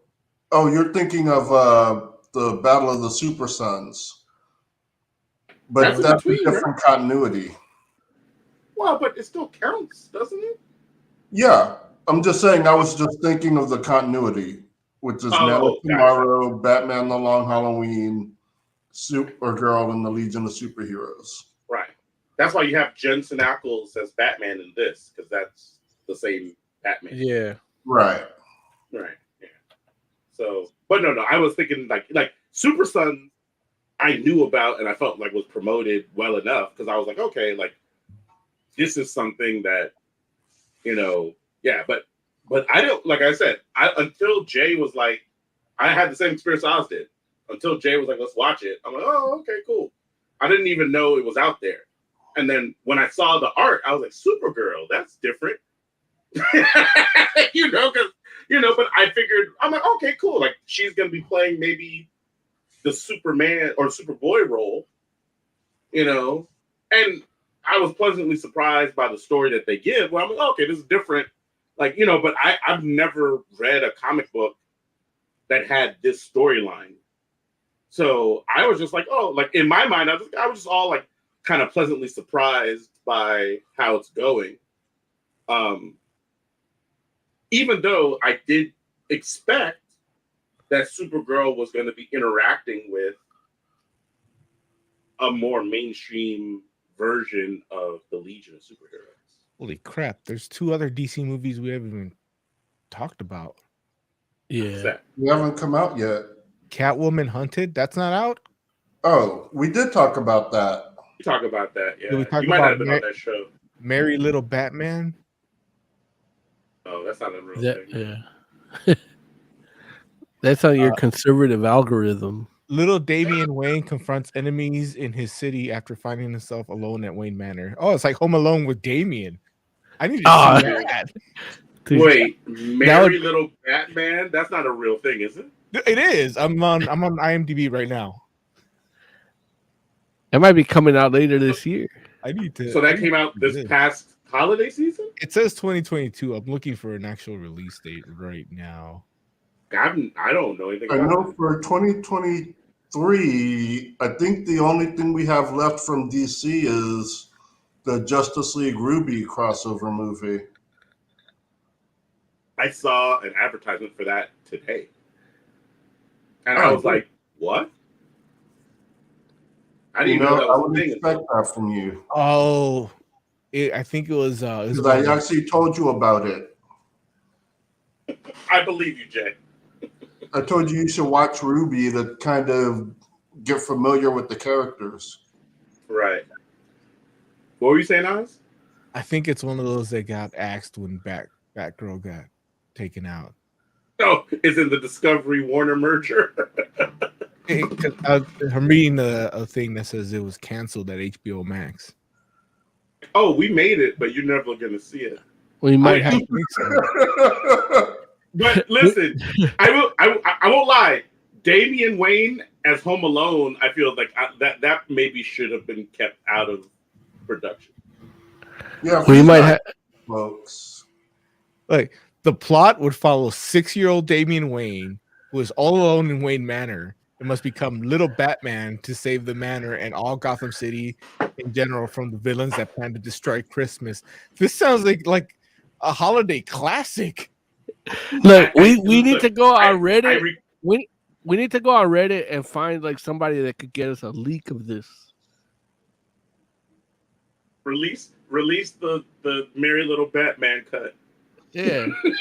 What's the guy? Release the little Merry Batman cut. Look, after you read that statement, release the Mike Roth. Oz, Release the Mike Roth cut. He directed is that it. the actual director? Oh, okay. Yeah. Like, Release the Mike Roth cut. But if he's 6, he I should will- still be with Talia. Yeah, he should be like. Yeah, he should be. At least preteen. But you know, visitation. And they're trying to get that Home Alone feel. Again, like we just exactly. talked about how she's angry here in this movie, and then she's not angry as soon as she goes into the future. Like, Oh, she found herself a robot to bone. yeah. Plus, one of her main She's obsessed with robots the whole movie, and when she finally finds one that, like, you know, She goes she can like, talk. "What do you miss about your world? The robots." Yeah, and then here comes Brainiac 5, like, hey, you know what? I got a penis. Yeah, He doesn't and say it works. It's implied. that. Hey, I got a penis. Just I got a penis and a listening chip. Listen. I hate how they play. Shit. My mom's calling me. Cancel. I hate how. Well, I told her on Wednesday, call fantasticforum.live and hit call in. Like, you want to talk to me on a Wednesday night, you do that. You know, I'm Not willing the to phone. sidetrack the show to hear Mama Yeah. Magnum. Larry hung out with her last week I or mean, 2 weeks ago. It's true. It did happen. I It was introduced him. phenomenal. I introduced Larry to my stepmother, the girl my mom's banging. Wow. Wow, Mo. Really, dude? Really? Hey, Jesus. she could, if she wants to dispute it, she could call in. Wow. Larry's like, when I go, Larry, that's my stepmother. And then he's like, how's your mom feel about you saying that? She's like, she hates it. She tells me to go fuck myself every time I say it. It's like, why did she do it now? It's like, because there's too many people. She'll whisper in my ear when you're not looking. Yeah, go fuck you. That did happen. That Yeah. did happen. That was- He saw her look. It's like, she doesn't like when you do that, does she? Like, no, she doesn't. That's why I do it when there's people around, because she won't tell me to go fuck myself in front of a bunch of people. I love So- my mom. I was just gonna say, based on the description that you read, Oz, I rescind my statement. Like, yeah, that we actually do need that. We need to see that. Because I was thinking about little Damien in like an actual Batman costume that's like too big for him. Like fighting off the villains in Wayne Manor. And that being like all okay, because it's just like, why would little kid have a Batman suit that's too big for him in Wayne Manor? Like, that doesn't make any sense, but okay. They're like, man, like, why is he wearing his dad's Batman costume? And it's like, well, who's out here The dressing thing as Batman? is, like, he needs to kill some of them too. Okay, like in the Christmas spirit. Yeah. Yeah. Right. Sending There them it to is. pieces. But- Joy to the world. But here's the thing: in Warner Brothers fashion, if they just get hit by an anvil and don't die, it's just funny, right? That classic WB Yeah, like, animation. It could be like he could do everything. He could like, okay, you stepped on this needle and there's a slow poison, and then they just turn purple and bloated. Yeah, I'm done. Dude, Next there's- villain, you know. There's like a trauma doctor that actually watched the Home Alone movies and points out how many times those guys would have been dead. Yeah, just falling on the mic. By the way, Look, the way they fell from the micro machines, that easy way to get dementia. which explains the sequel. But yeah, So- this movie, like the movie itself is good. I enjoyed it, but as a fan of these characters, no. Like Mon-El, like you could find there's plenty of other people you can find to take the place of Mon-El. Mon-El No, I feel that. is a hero. Or is Hell, he? you could Earthman, use him. He starts off as a villain. Who's Earthman? Oh well, see, there you go. He's a Earth supremacist from the future. Yeah. That he eventually True. gets recruited into the Legion. Yeah, he's got like an outfit. He's got like a little patch of the Earth. Yeah, he was in the cartoon. He hated aliens. Well, not on Earth. because everybody's alien, Yeah. but not Earthlings. So Earthman was. I was just using that as an example because in the comics he actually starts off as a villain.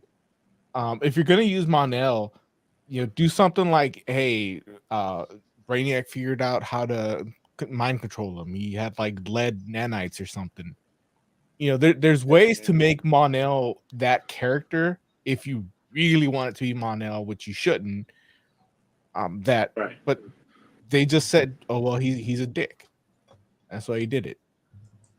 And actually, my problem with that is like his motivations don't make sense.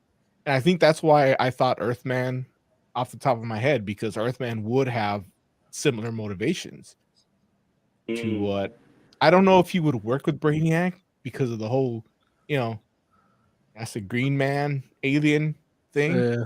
But I could see him starting like the circle, and that, like if you didn't know it was Brainiac, and he finds out, he's like, "Oh, you're a fucking alien too," and then joins the Legion.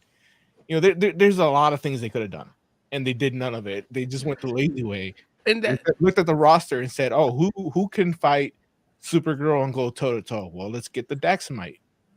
Right. I think that's what it ended up being, really. But it doesn't need to. The thing is, it doesn't need to be that. Like you can do. Well, if you want to do a Supergirl thing, you can do the Supergirl thing, and if you do a Legion, you could do a Legion thing. Legion itself can work almost like a Star Trek, where all the power stuff comes into play, but it's not about that. It's about the moral dilemma of the conflict, and that's where what I felt lost here, where it's like, oh, they played me. Brainiac 5 being played like that, like I didn't like. The way that Brainiac did it is like I can understand the Brainiac from Superman animated series doing it. Like that one came off as highly intelligent. This one's literally just absorbing people into his body, and it didn't work that doesn't work for Brainiac for me. Like that's not Brainiac. That was weird too, because he was like, "Oh, I rebuilt the parts of my body that didn't work with these other clones." Well, why would you keep the head and brain? Right, and then they're telling you you're a piece of shit. Like, while you're trying to achieve your mission, they're telling you you're a piece of shit. Like, why would you keep that? Right, you rebuild your body with components that can just leave whenever the fuck they want. Right. I agree, which is not a smart thing to do. He's only like if your name's Brainiac, you wouldn't do that. Like, you don't do smart things. That we've never had that incarnation of Brainiac for a reason. Because his name is fucking Brainiac. He's smarter than you. Like, he's the one dude that you may not be able to outsmart, but guess what? You got brute force and intelligence behind you, and allies that are equally smart and ready to kill. So that's how you beat Brainiac. So this is definitely a faulty movie, and it sucks for like Jay, who was a fan of Supergirl and the Legion, because he would have had something better. And I'm gonna petition IDW. It's like, you know what, get into animated movie game and let's do your Star Trek Legion crossover, because you're gonna get a good that's a good. Those are good stories. Like they're out of time.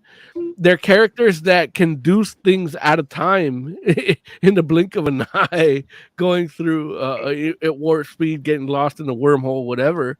And it's like I rather have, especially now with Paramount Plus, like banking on like Picard and what we saw in Discovery and everything. It's like, dude, you could do a Legion of Superheroes Lower Decks crossover easily. And it could be one episode within the season out of continuity, and it would still be amazing. Yeah. I agree with that. Like you could do that. Yeah. But what I will say is I agree in the sense that I know for me, which again, like, all of us here on Fantastic Forum, generally speaking, are more dialed in to what's happening in the comic book space than your average person. But still, like half of us were like unaware of this film in regards to like what the whole context of it was. Because I know I came to it 100% expecting a Legion of Superheroes film. And it's interesting because it's like, I feel like DC in the past has been really good about like, if they're doing something a little different, they put it out there for you. You know what I'm saying? Like, you know, like they'll put like, you know, like for instance, like, I can't think of a good example off the top of my head, but you know, like if it's like, I don't know. I feel like they'll say like Superman and whatever. Yeah. You know what I'm saying? Like they'll let you know, like, well, like this the way is they a- marketed, what is it like? The one with the Joe Kelly characters, the Superman versus the Elite. You know, Yeah, Superman and Elite is actually a good example. Like, You're right. Like the way that was promoted was like you're getting something a little different, like it's Superman versus the Elite. And the movie itself, like when you think of that name and what you actually got, it's more nuanced, but that's part of the experience of watching that. But the way they marketed it was like Superman and versus the Elite, and it's like, who's the Elite? Like that was the marketing Right. point. Like, who's the Elite? Yeah, right. And so, you know, if you're gonna be like, hey, you know, like do a movie and it's going to be, you know, like it's going to be the Legion of Superheroes. You know what I mean? It's like, for me, I'm just like, okay, I guess they're not doing as many, and this might be a symptom of the merger. Like maybe, you know, the marketing budget isn't as high as it used to be, but I'm just like, Legion of Superheroes, if that's what you're calling the movie, I know I came to this expecting a Legion of Superheroes movie, and it's like, oh no, this is a Supergirl movie with Legion as like a backdrop. And that's okay. Like, I'm not knocking that. I'm just saying that, you know, there's no part of me that hears Legion of Superheroes and expects Supergirl to be the center of it. So I was just like, oh, like I was actually kind of hoping and looking forward to seeing a Legion of Superheroes movie, because I'm like, dude, like that's a bit, there's potential for a lot of those characters, and especially like, dude, I mean, whatchamacallit, Young Justice just had a season with Legion characters in it that was pretty phenomenal. You know what I'm saying? Like, and it wasn't even like the Legion characters, like it's not, oh, the main people. You know, like one of them I think is the main person, right? Saturn Girl is one of the main people. Right. Okay. So Saturn Girl, yeah, was like one of the people in that thing. But I'm just saying, it's not that's like, you know, like they were in the time bubble with like one of the Martians, and they were fighting two time bubble people, like Zod. Yeah, that was fantastic. No, it's like look, Young Justice is phenomenal, and they understand 100% what they're doing over there. Yeah, with every story, every character, every like, you know, everything works, which is crazy because I'm like, you know, Young Justice at the point that like in this last season is like, which we've said already, it's the DC Universe show. Like, it's not about Young Justice. It's about the entire DC Universe, and the Young Justice characters are off in different parts of the DC Universe. Like, you know, they've literally split the cast into different portions of the DCU. And so it's an amazing show. And so I was like actually in like anticipating seeing something that's focused specifically on the Legion of Superheroes. And I'm like, oh, this is not what I was expecting, but it's not bad. I mean, it just does something that's like really unconventional with everyone. I guess is really the way to say it. Yeah, so anyway, we should rate this. Who wants to start? Oz, what would you rate Legion of Superheroes? I'm gonna go with 3.5. Like, I really liked it, but what they did to the characters was not cool. You know, the whole Mon-El thing. There's a lot of things that bothered me as a fan of these characters. But if you don't know anything about these characters. I mean, obviously, you probably heard of Supergirl. I think you'd enjoy it. Right. Okay. Jay, what would you rate Legion of Superheroes? I would give it a 4. I enjoyed it. The Triplicate Girl corpse was amazing to me. Like, I just thought that was great. I did have some issues with it. The Brainiac, he was dumb. And there were like a couple other minor things. But overall, I really liked it. I liked the chemistry between Supergirl and Brainiac 5. And yeah, I liked it. I thought it was good. Okay, cool. 4 for Jay. Moses Magnum, what would you rate Legion of Superheroes? I would give it a 2. I feel like Supergirl didn't really have an arc. I know they made one for her, but it's not like she can't go back to the past and still be fine. Like she has to stay in the future. And I guess if that's the end of this movie, then that's fine. But the whole movie, if that's all it is, then that movie could have been about 30 minutes shorter. It's not the animated movies that I wish was longer. So yeah, this actually discredits the value that I want to give to animated films. Because part of about 20 minutes of it is what's wrong with it. Like you have a 15-minute MacGuffin, that's awesome, and then it goes nowhere, and then her arc goes nowhere. So yeah, this is definitely one of those like 40-minute shorts, like short films. It shouldn't have been an hour and 20 minutes. Mm-hmm. Yeah. As for myself, I'm going to give it 3.75. It's not what I expected. What I actually got wasn't terrible, but it definitely takes some liberties with a lot of characters, and that's me not even being that familiar with the Legion of Superheroes. And also, too, a thing that I didn't mention until now, but the Superman design is weird. And I think I've said that before because, it's a similar, it's like, I guess a relatively consistent character design for a particular verse of the animated films. But yeah, I'm not a fan of that Superman. I was happy he had the trunks. Like I didn't expect them to have the trunks. So seeing the trunks, I was like, okay, that's fine. But you do need that color break with the yellow belt.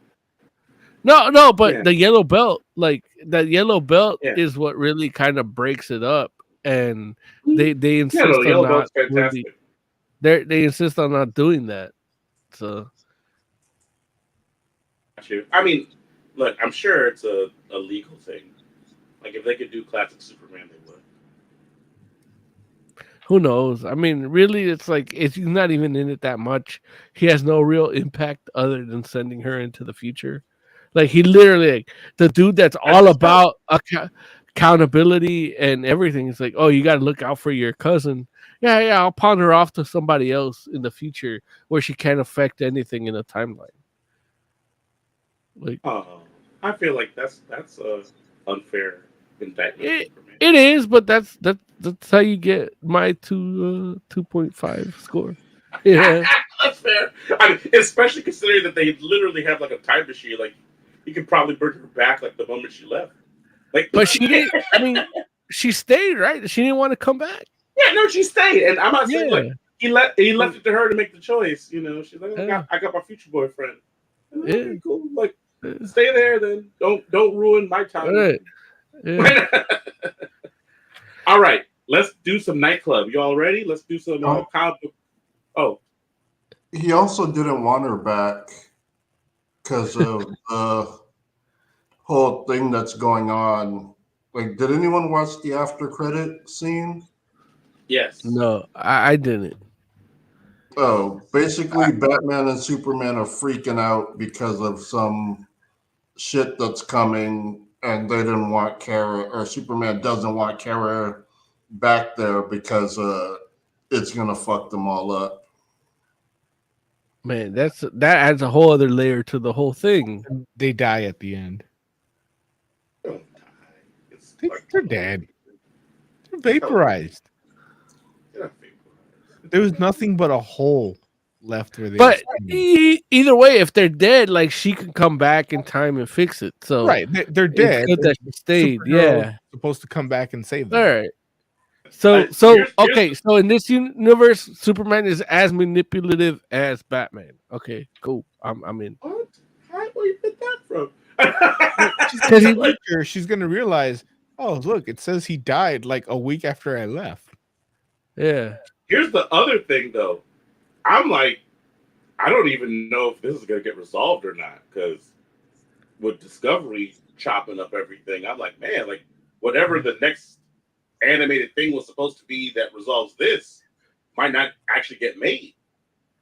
I gotta change my rating to 3 after your description of the after credit scene.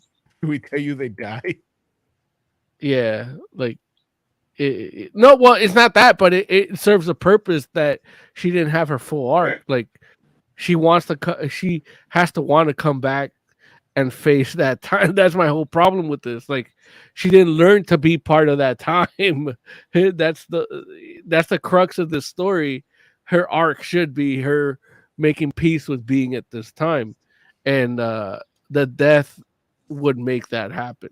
So as a 2-movie thing, then maybe we can get that full arc, and this is just half the arc. Well, so it'd be unfair to give it a 2. I'd give it a 3 now. The next 2 movies that are supposed to happen are Batman: The Doom That Came to Gotham, and then the one that I think will follow up this one is Justice League War World. Jay, I know you I know you wanted to leave early and shit. So if you want to leave, you can leave right now because the Doom That Came to Gotham is Lovecraft. So that could be your cue. Well, and then the next if we get to Nightclub, I might talk a little bit about it. Okay. Unless you just want to do Doom to. Nah, it's not out yet. But we don't even know I could do it. Out. It could have been canceled. Like we don't know. Yeah.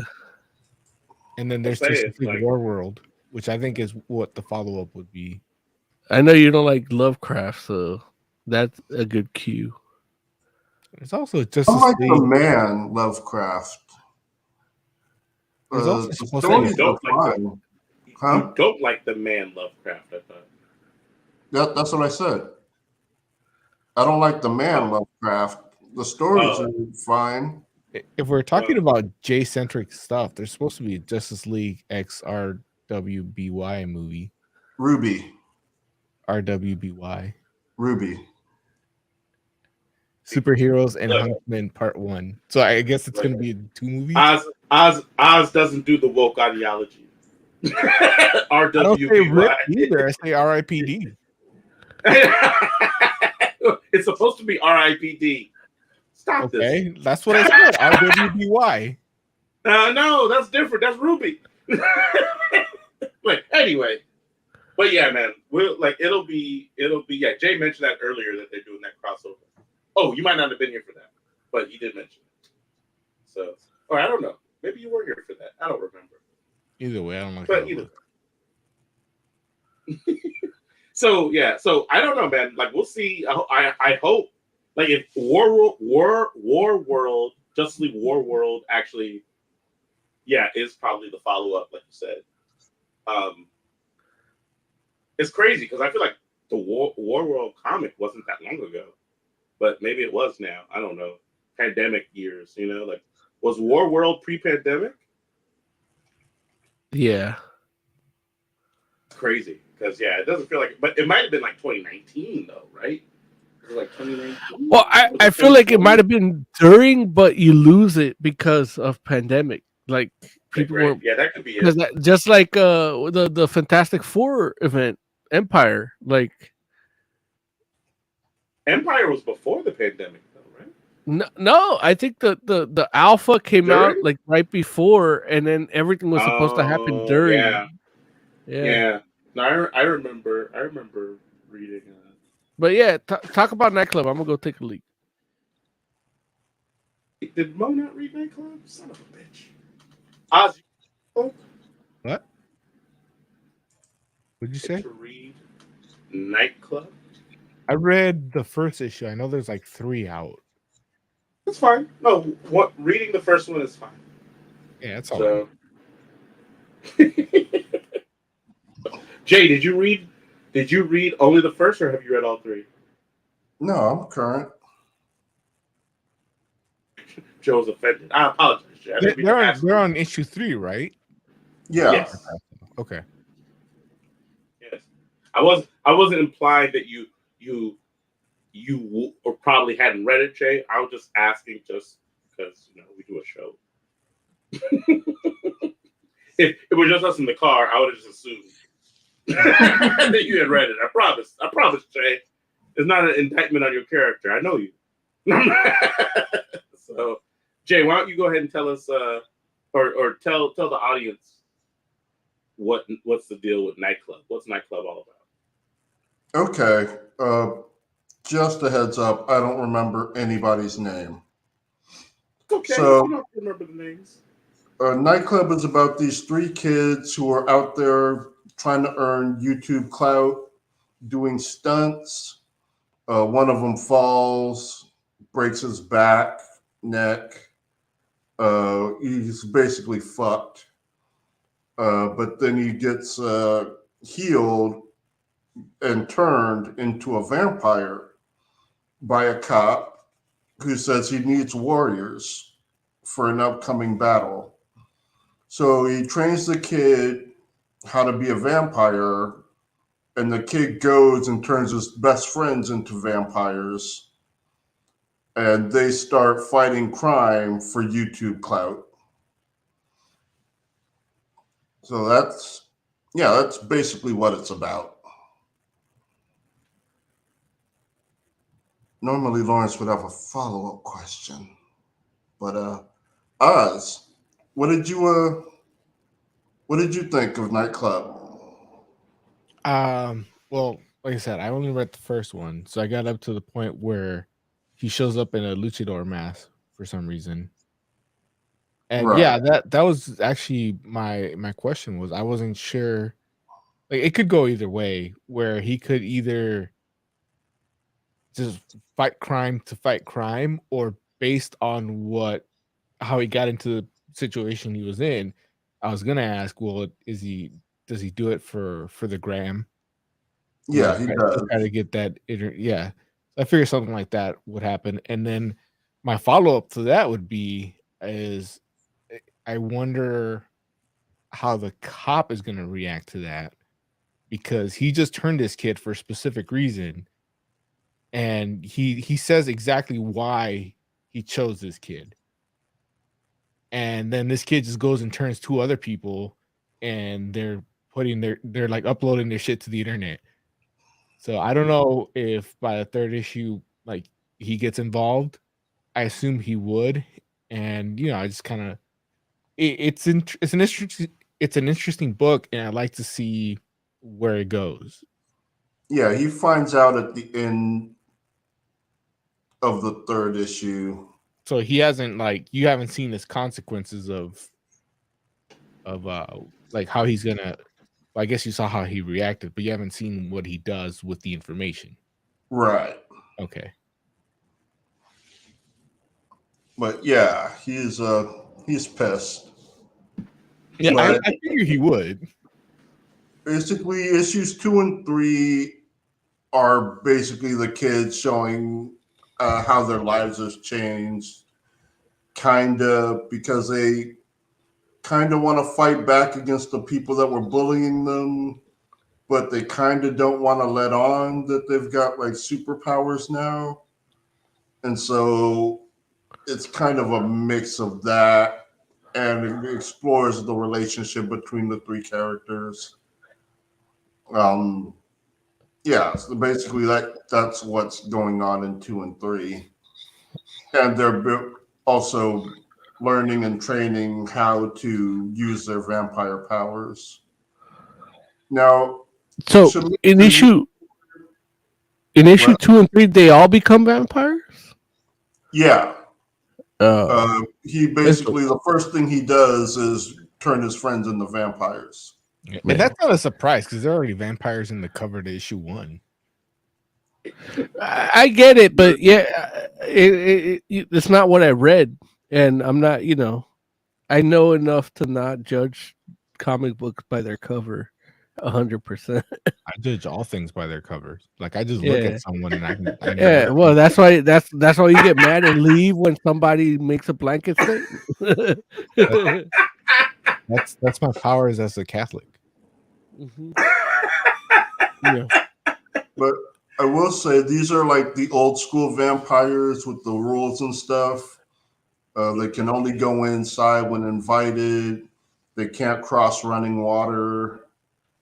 Of course, sunlight kills them, which is why they're all covered up with the mask. And It doesn't just make them sparkle. Some BS. That's what happens. oh, and they have the whole hypnosis kind of mind control The glamour. thing. Yeah, where That actually bugged me a little bit because he's the way in issue 1, the way the guy describes it is we have limited control over inferior minds, but he just like mind controlled this one chick. I'm like, dude, all right. Well, that's the thing. It's like with vampires, it depending on how old you are a vampire, it gets stronger or you get more experience with it, If you watch was it The Interview with a Vampire on AMC, like that's a good example of it. The movie kind of touches on it, but the movie goes by so fast, the series actually gets to explore it a little bit. And it actually gives you like comparing this issue 1 to that series, it feels similar, not necessarily thematically, but those rules, like you have a little bit of these rules and there's parameters on how much of a monster you can be, and I like that. I will say, right, and I will say that, the Millar take on the whole vampire thing, like the twist or his take, is the idea that these kids are thinking about all the positives of this and none of the negatives of it, and it's like they're like, oh, we're going to use this and become superheroes. Like, I've read all 3 issues as well, and over the course, I feel so inferior now. like, over the course of these issues, like, you don't ever really talk about like them and their need to feed, and it's like, I mean, technically the amount of time that's passed, maybe it just hasn't come up yet, but at the same time, it's like it should be enough time that it feels like it should have been addressed, in my opinion. And it's like there's rules, like Jay mentioned, and the rules are the like downsides for them. But like, it's like it's interesting because they have a whole conversation about like initially you have the initial kid, like in the first issue. I forget, his name's not Star Brand. What is it? Star, his superhero name is Star something. I don't remember what it is. But anyway, it's like he gets turned because this fool is like messed up. You know what I'm saying? Like his neck and his back is broken. So he's like, the dude turns him because he's like, your life's over unless I turn you, And so it's like he gets like, it's like, okay, it's not this is a no-brainer situation for him. But when you have like his 2 friends, when he's like telling his 2 friends, like, hey, this is what's happened to me, and I have all these powers now, and I wanted you all to know because you all are my friends, and like you're my close people. And it's like, he basically literally says to them, like, I don't want to like have powers and you all not have powers. So I'm thinking like, you should let me turn you. And one of them is like, yeah. Another one's like, no. You know, because he's the like, girl, you know, like, the girl was no. Was the girl no? No, girl No. was like, yeah. Oh man, that's a twist. Like I love that. Now I want to read it. That's her. She's crushing. She's actually crushing on him. Yeah. So she goes where he goes. And from a I don't know perspective that it's just that though. it's well, I can see it being part of it from reading. I'm a dude that just read issue 1 because that's the homework that was assigned to me, and I don't do extra credit because I'm not trying to get into Yale or anything. But I read issue 1. I'm like, okay, I'm gonna review this book. They didn't tell me to read the others, but I did get the others because I love the covers. Yeah, the art inside, the other art inside is like, yeah, whatever. But the issue 1, the cover, like it intrigued me, and I'm like, okay, if there's 3 out, I'm gonna get them because I might not get 4. So I might as well read everything I can. I just didn't have the time to read it, but definitely like having those 2 characters, like a triumvirate or triarch, I don't know what the word is, trivium of character types in a story. Like it's I thought was an interesting take, and now it's like I would have benefited more from reading issue 2 as well, because issue 1 doesn't give you any of that. Like as an issue 1, it's not like, it's literally just the circumstance and the call to action, and then his take on the call to action. Like, this is what I'm gonna do with it, you know, and that's it. And it's like it just feels shallow and not no real character or anything in it other than just what the circumstance. And I don't know if he's writing it for the well, it's Millar. He's writing it for the screen at some point, but at least this one really feels like he's writing it for the trade paperback. Like you got to get the whole thing, the first arc at least, because I didn't get enough from that first issue to really want me to care about the other characters. Everything you're telling me about these other characters is happening in the other issues that I was not told to read.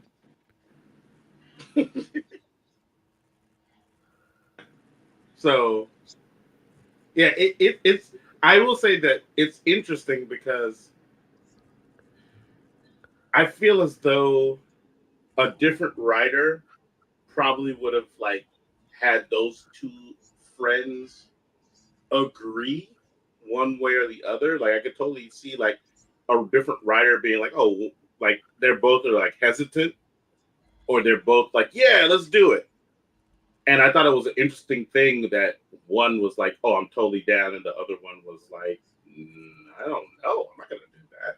Which is a thing for me where I was like, I thought it posed an interesting question in the sense like, I would love to hear the idea, like if, you know, like say for instance, if one of us got hurt and became a vampire, right?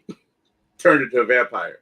And so another member of the forum comes to you all and it's like, hey, I got these powers. They're amazing. I don't want to mess around and hog these powers to myself. If one of us came to you as a member of the Fantastic Forum and was like, do you want to be a vampire too? I want to offer you this too. Like, how would y'all feel about that? Absolutely. Drink from me, Jay. Drink from me, Jay. So Jay is down. Mo, you're down too? I'm pretty much down. Like I'm a 40-year-old man. I live half my life, if not 60% of it, 75% of it. So yeah, I'll be a vampire now. I think it's a good age to be a vampire. I'm wise and I still have my youthful gusto and my sense of style. So I think it'd be a good time to be a vampire for me. Oz, how do you feel about it? I think about it. Would you let me suck you, Oz?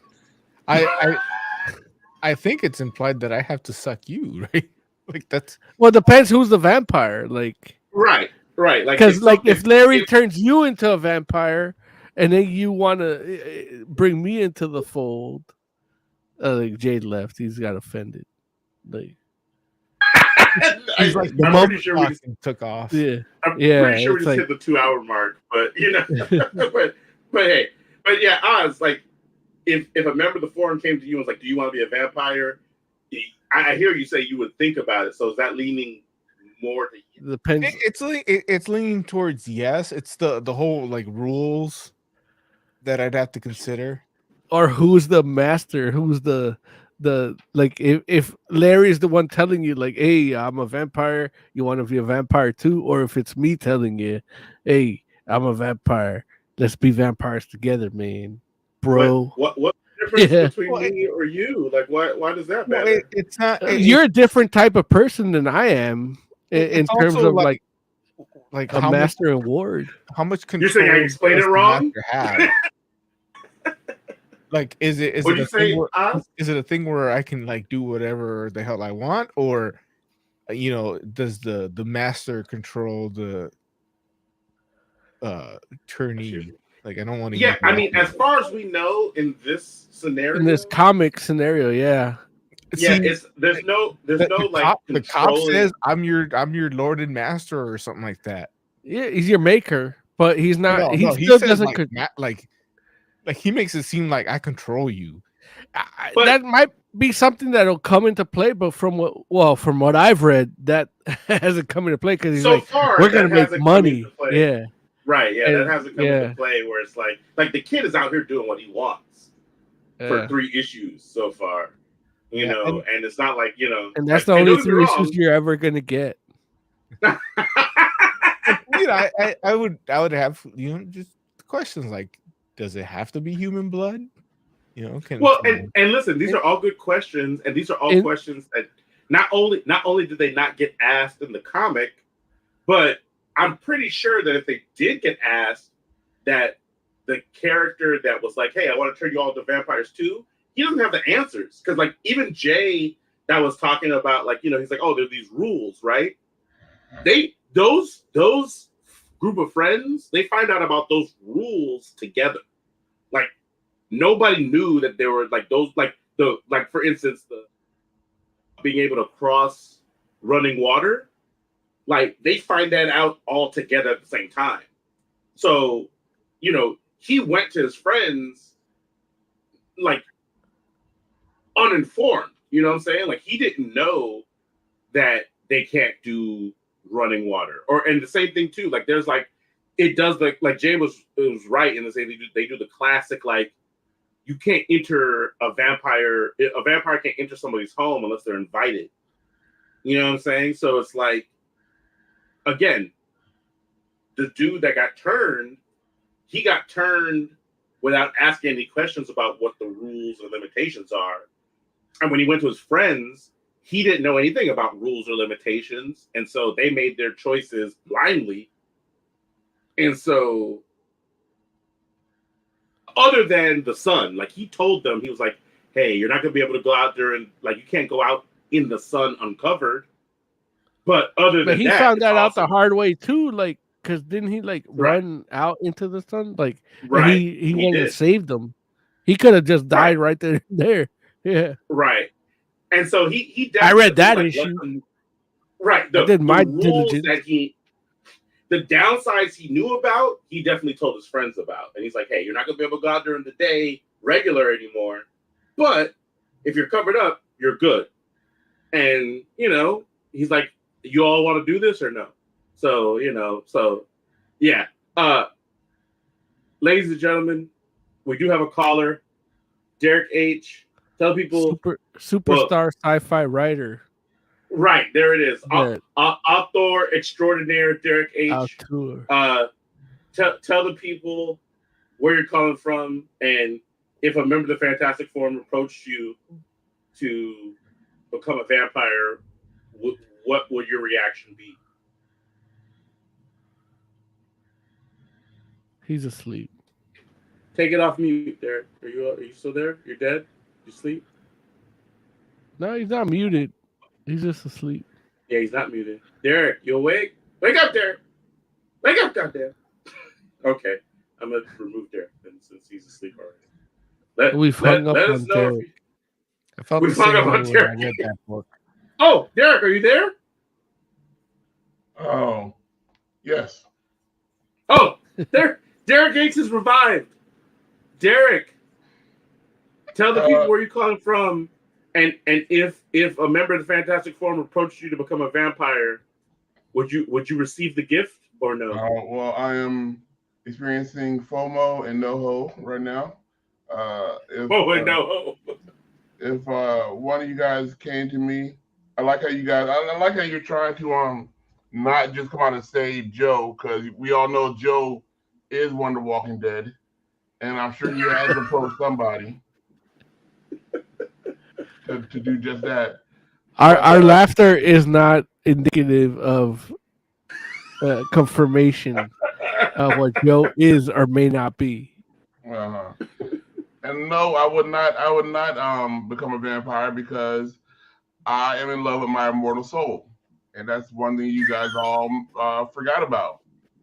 That once you become a vampire, your immortal soul is doomed for eternity. There's no coming back from that. But if you also beat off, like it's doomed for eternity too, right? No, they said that's not a sin no more. The Pope said that. Okay, good. Well, did the Pope say that? The Pope said masturbation isn't a sin? He said lots of Larry's about to log off right now too. Present. Although there's a little kids present, you're good. See, that's the Larry's like, I've been waiting. Larry's like, I've been waiting to wrestle the one-eyed champion for all my life. I want to happy Black History Month, everybody. I'm sad Joe isn't here because I was gonna call him a disgusting hypocrite because my book, The Ship with Red Hair, has been out for a while now. No paper needed. It is out on Kindle. And I want to ask him how he liked it because he said that he that's the only thing holding him back. And I knew he was lying at the time. I knew it. Wait, how do you know he's lying? He may not have even known. Look, he probably bought it and didn't bring it up because you weren't here when he was here. And I'm going to go on a full court press starting on my birthday. I want to tell everybody about it. That is available in Kindle, Amazon, and Barnes & Noble. And the perfect birthday present for Derek Hopkins is for you to spend $10 on a great book. It's like you're getting a present and I'm getting a present. So it's the only good thing. Larry and I Googled a physical copy today earlier. Because I got excited. Like I left my client in the chair and just ran to the door to greet the mailman.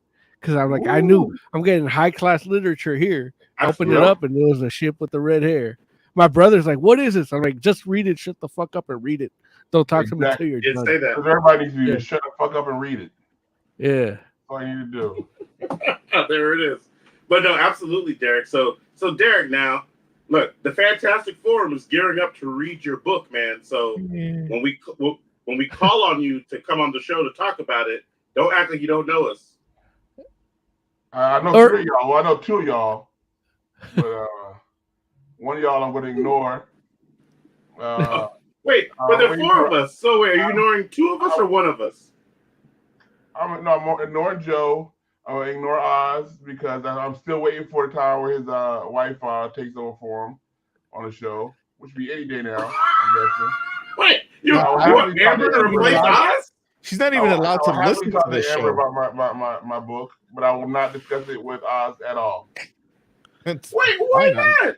Because I won't read it.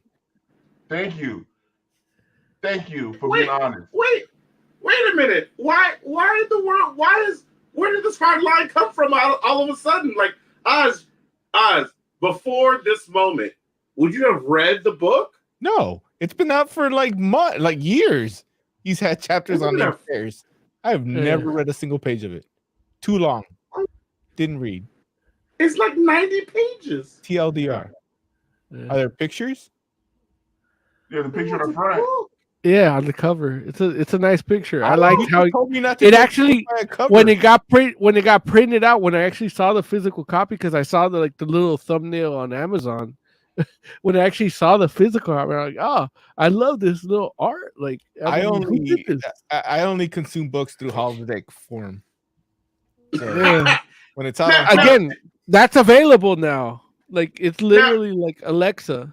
Like now, Derek, can I ask you a real question real quick? And understand that the answer to this question doesn't affect anything in regards to me reading or reviewing the book.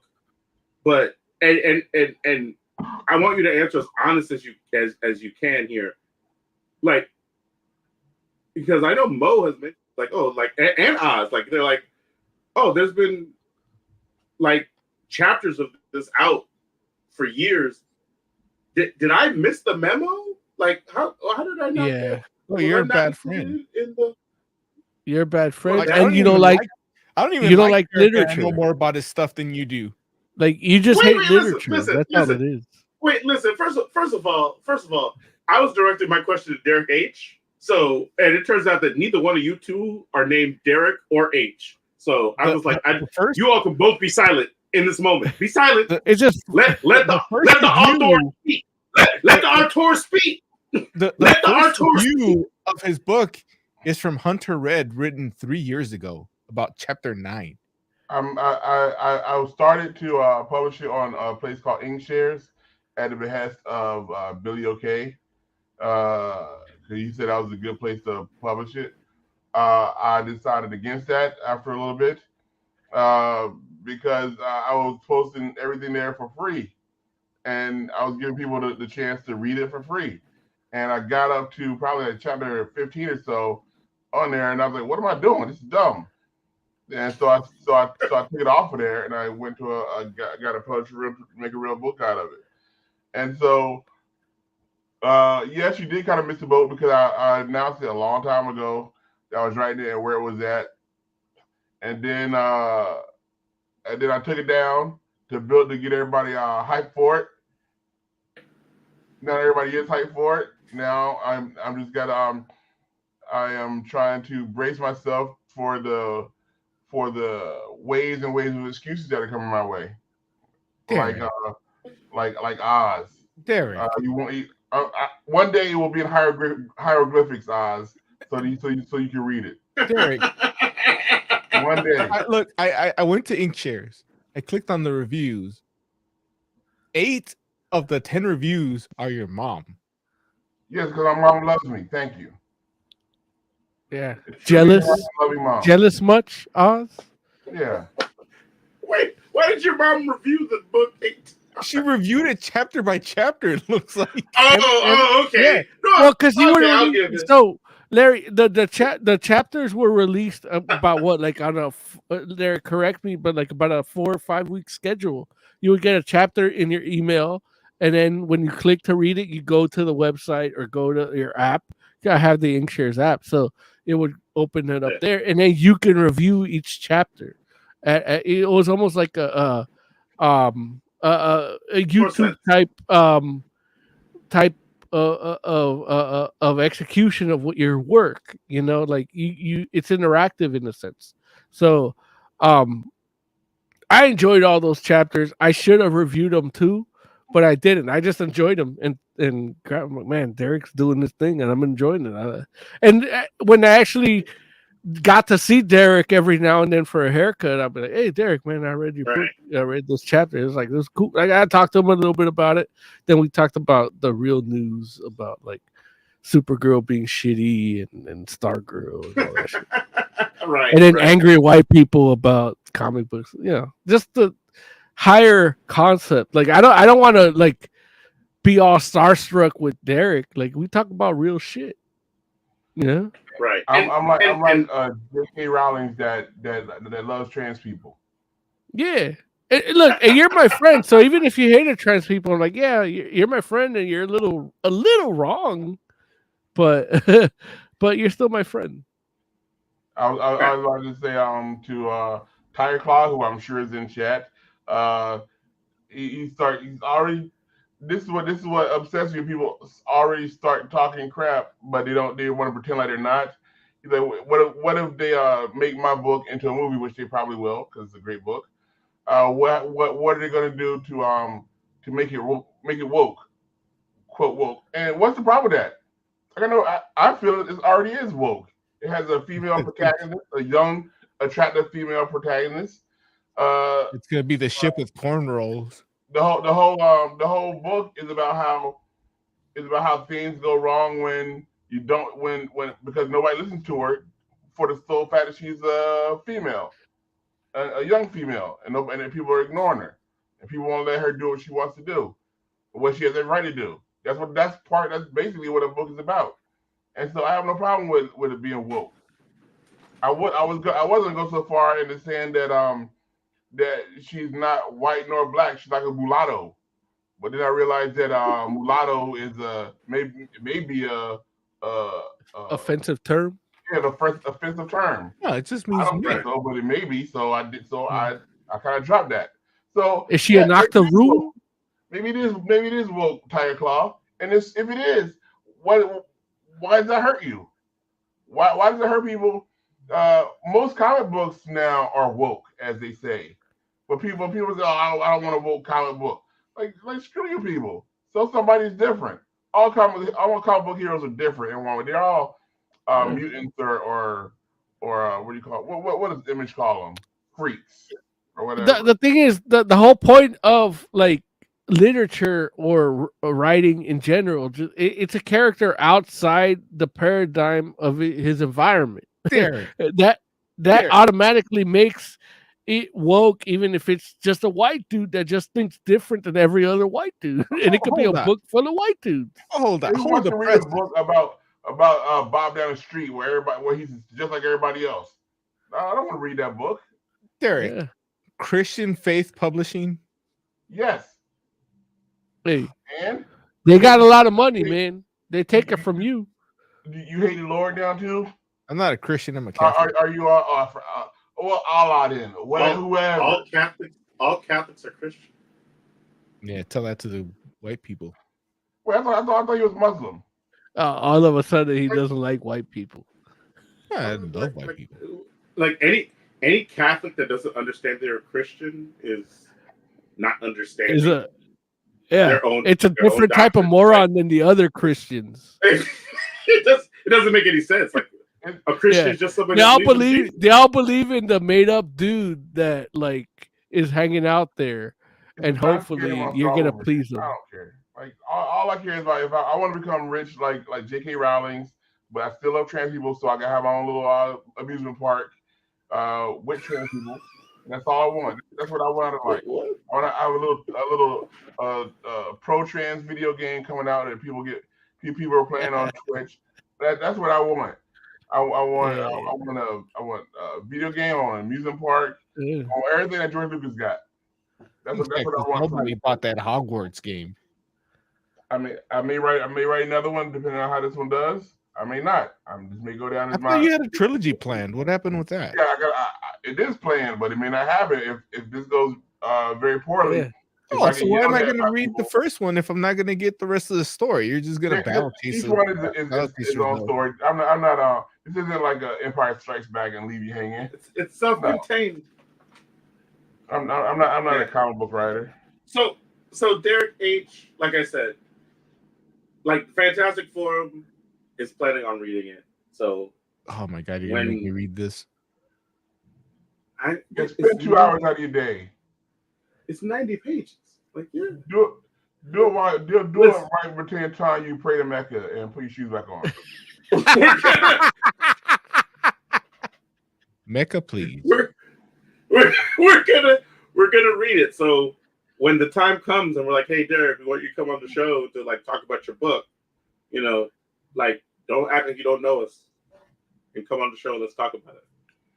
I'm actually having daydreams about me buying a big giant house in Los Angeles and just having wild, crazy sex orgies from because I'm so popular for my book. And then I realized that never happens from books. Like no Like Eric Larson isn't living a lifestyle. Todd McFarlane isn't living a lifestyle. What's his name? I'm pretty sure George R.R. Martin is though. Yeah, he's got a hot little wife, but I think she like just. I think she's doing stuff while he's watching.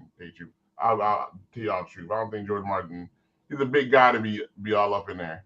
You know, Stephen King would, but he's not into legal. I just got an alert that this is available, even though I already bought it. How do we get a copy of your book, Derek? You go to if you don't have an Amazon account or whatever, you go to theshipwithredhair.com. There's links there that will take you directly to the book, or you can go to barnesandnoble.com, do a search. You can do Amazon.com. You can go to Kindle, do a search. I already hear people. This is the part where I don't like talking about the book that much, because I can already hear people making up excuses. I got to do a search. Let's something. Look, Derek. Let me help you out with that. We'll set up like this. How I do our thing, like a link tree. Like just go to fantasticforum.live. We go to DerekH.com or whatever you want to call it. Like, I'll set this up for you. I'll invest in you. The shipwithredhair.com was supposed to be. It's supposed to be a little. Well, can you actually? Can you click like go to shipwithredhair.com? Is it Ship with Red Hair or The Ship? And it goes The Ship with Red Hair. Okay, well, with red hair .com. Check that, write it down. Yes, The Ship with redhair.com. Yeah, it's not working for me, anyways. It's working. Yeah. Okay. No, I my computer. Definitely have to put in The Ship with Red Hair, because I know that I put Ship with Red Hair. I mean, you guys are talking to me like I don't know how to use the internet. You don't know how to use the internet. I'm pretty sure Oz knows how to use it. I don't think so. I will say that when I put in Ship with Red Hair, it didn't come up. Something different came up, and I was like, oh. But I'll read the first 4 chapters because they're free. Okay, I got it. The ship with redhair.com, and it's right here. You can it gives you 3 points. Okay, perfect. That's the URL. Yes. Got to copy that. Nice. And I'm going to use that. I mean, Put the link in chat. Stuff like this makes me very, very anxious. I have an anxiety attack. Everything makes you anxious and gives you anxiety attacks. When I think about gives you an attack. When I think about how people are, and when you're trying to show a person anything. Look, I'm sure when you guys started the Fantastic Forum, people were saying that's too close to Fantastic Four. I don't like this. I got to go to Twitch.com. I have to go to all games. I got to go hit.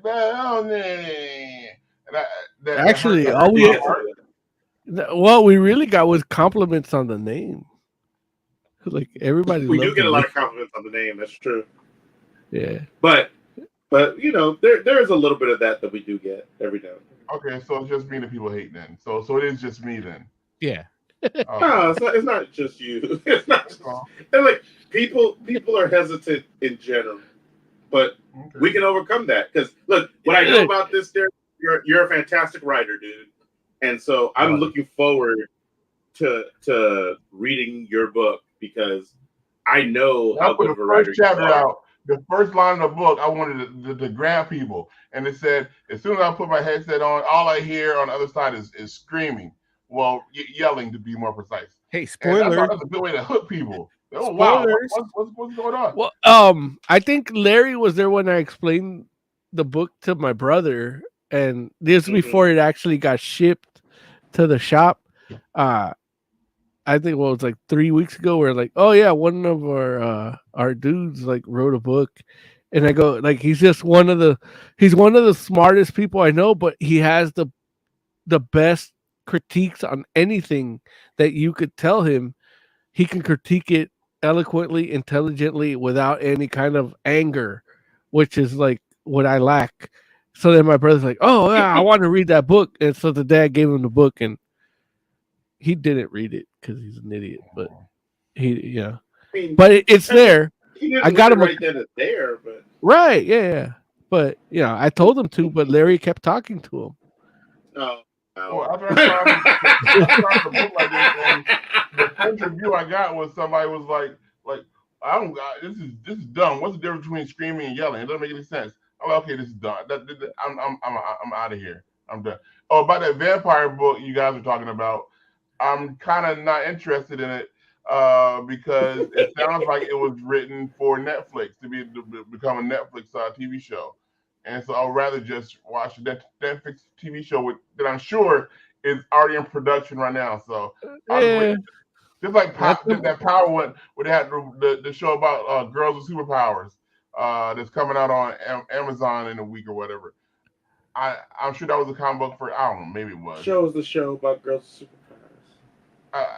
I just want stuff for TV and just for comic books. That's all. And please, I want people to be nice to me too. Now, Derek, thank you for producing our show and bringing it back, because we still have to rate that nightclub, and that speaks to the way your mind works, man. And I'm excited to finish the ship with the red hair, man. Thank you for calling in, and I got your back. I need more than just you, YouTube people too. I need everybody. I need Tiger Claw. I need everybody that's listening to the new All Games that Lawrence is sneakily doing behind everybody's back. I need everybody to No, I know about that too. Wait,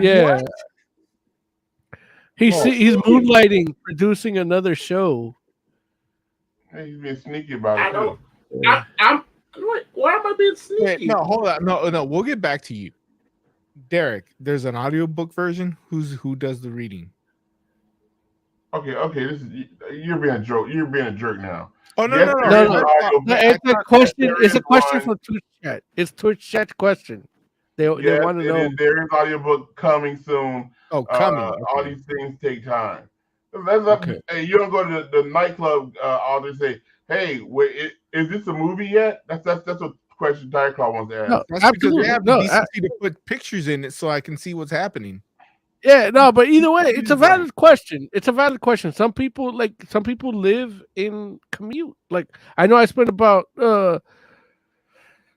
55 minutes a day in commute. So audiobook would be a reasonable question. And that's a whole customer base. Don't discount them. That's money. Problem, soon the question will be, is this on VR yet? Like, well, no, we're working on the VR stuff right now. That was my question. Derek, this is Business Moses giving you advice. Don't worry about that yet. Like, when that money's there for you to be made, you make that money. Right now, we're making the money on print and audio.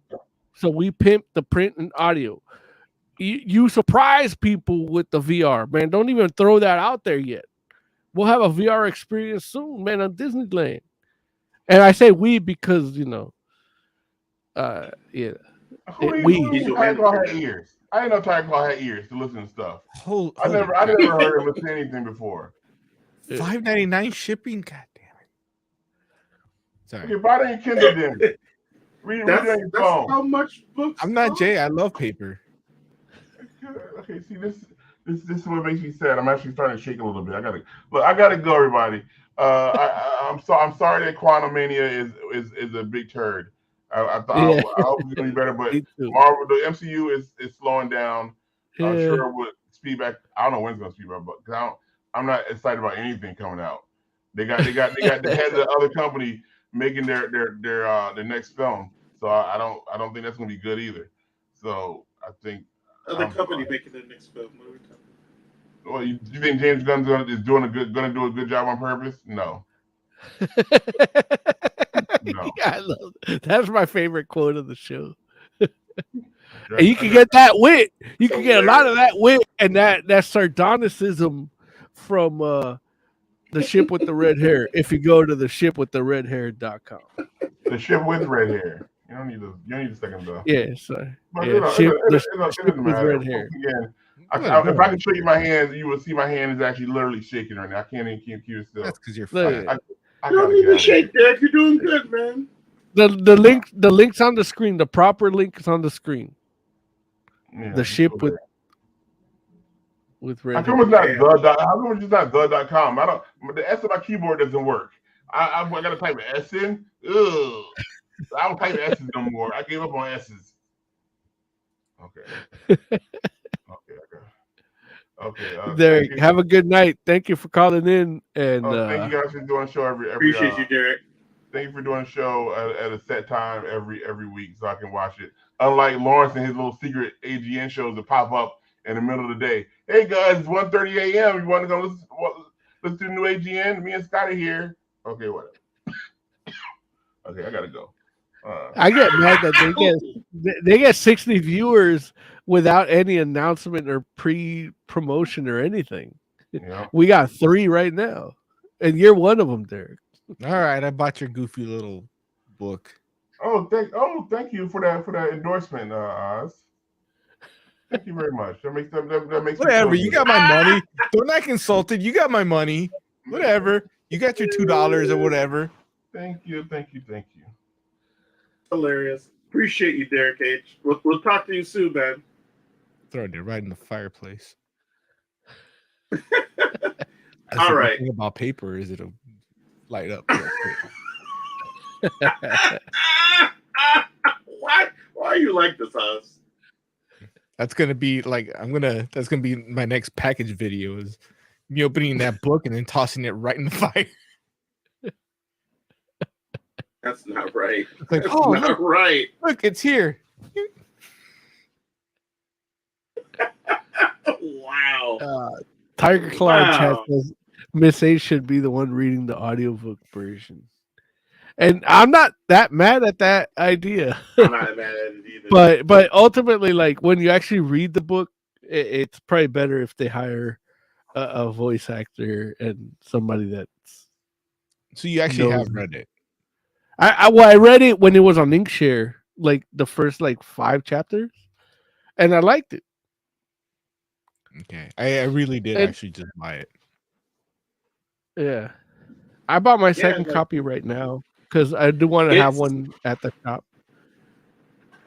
It's on Kindle, so Joe will actually read it, and I'm gonna buy a copy too, so that way we can all read it, and when we're done, we can have Derek on and talk about it. It's gonna be awesome.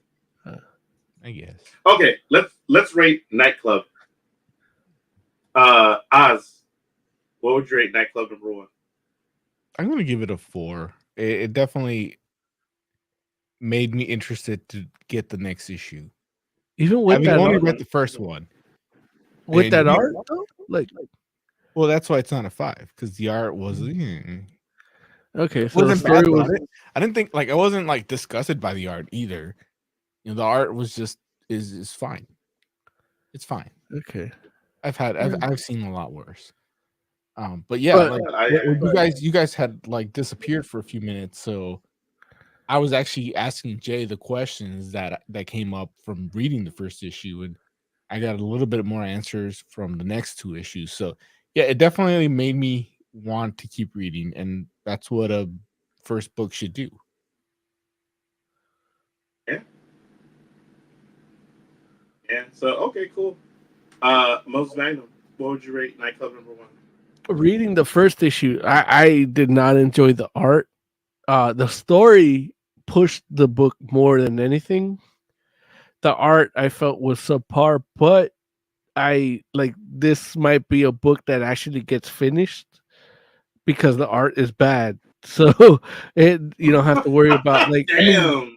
And that's the thing. I was gonna say, I was gonna interrupt Oz's review or his rating of it by saying, have you read any Millard? When you talk about reading your not kick-ass, but your Wanted, Superior, Super Criminals, Jupiter's Legacy. You have these amazing artists doing these crazy stories that Mark Millar comes up with, and then you get this book, and it's this is the art that he gets.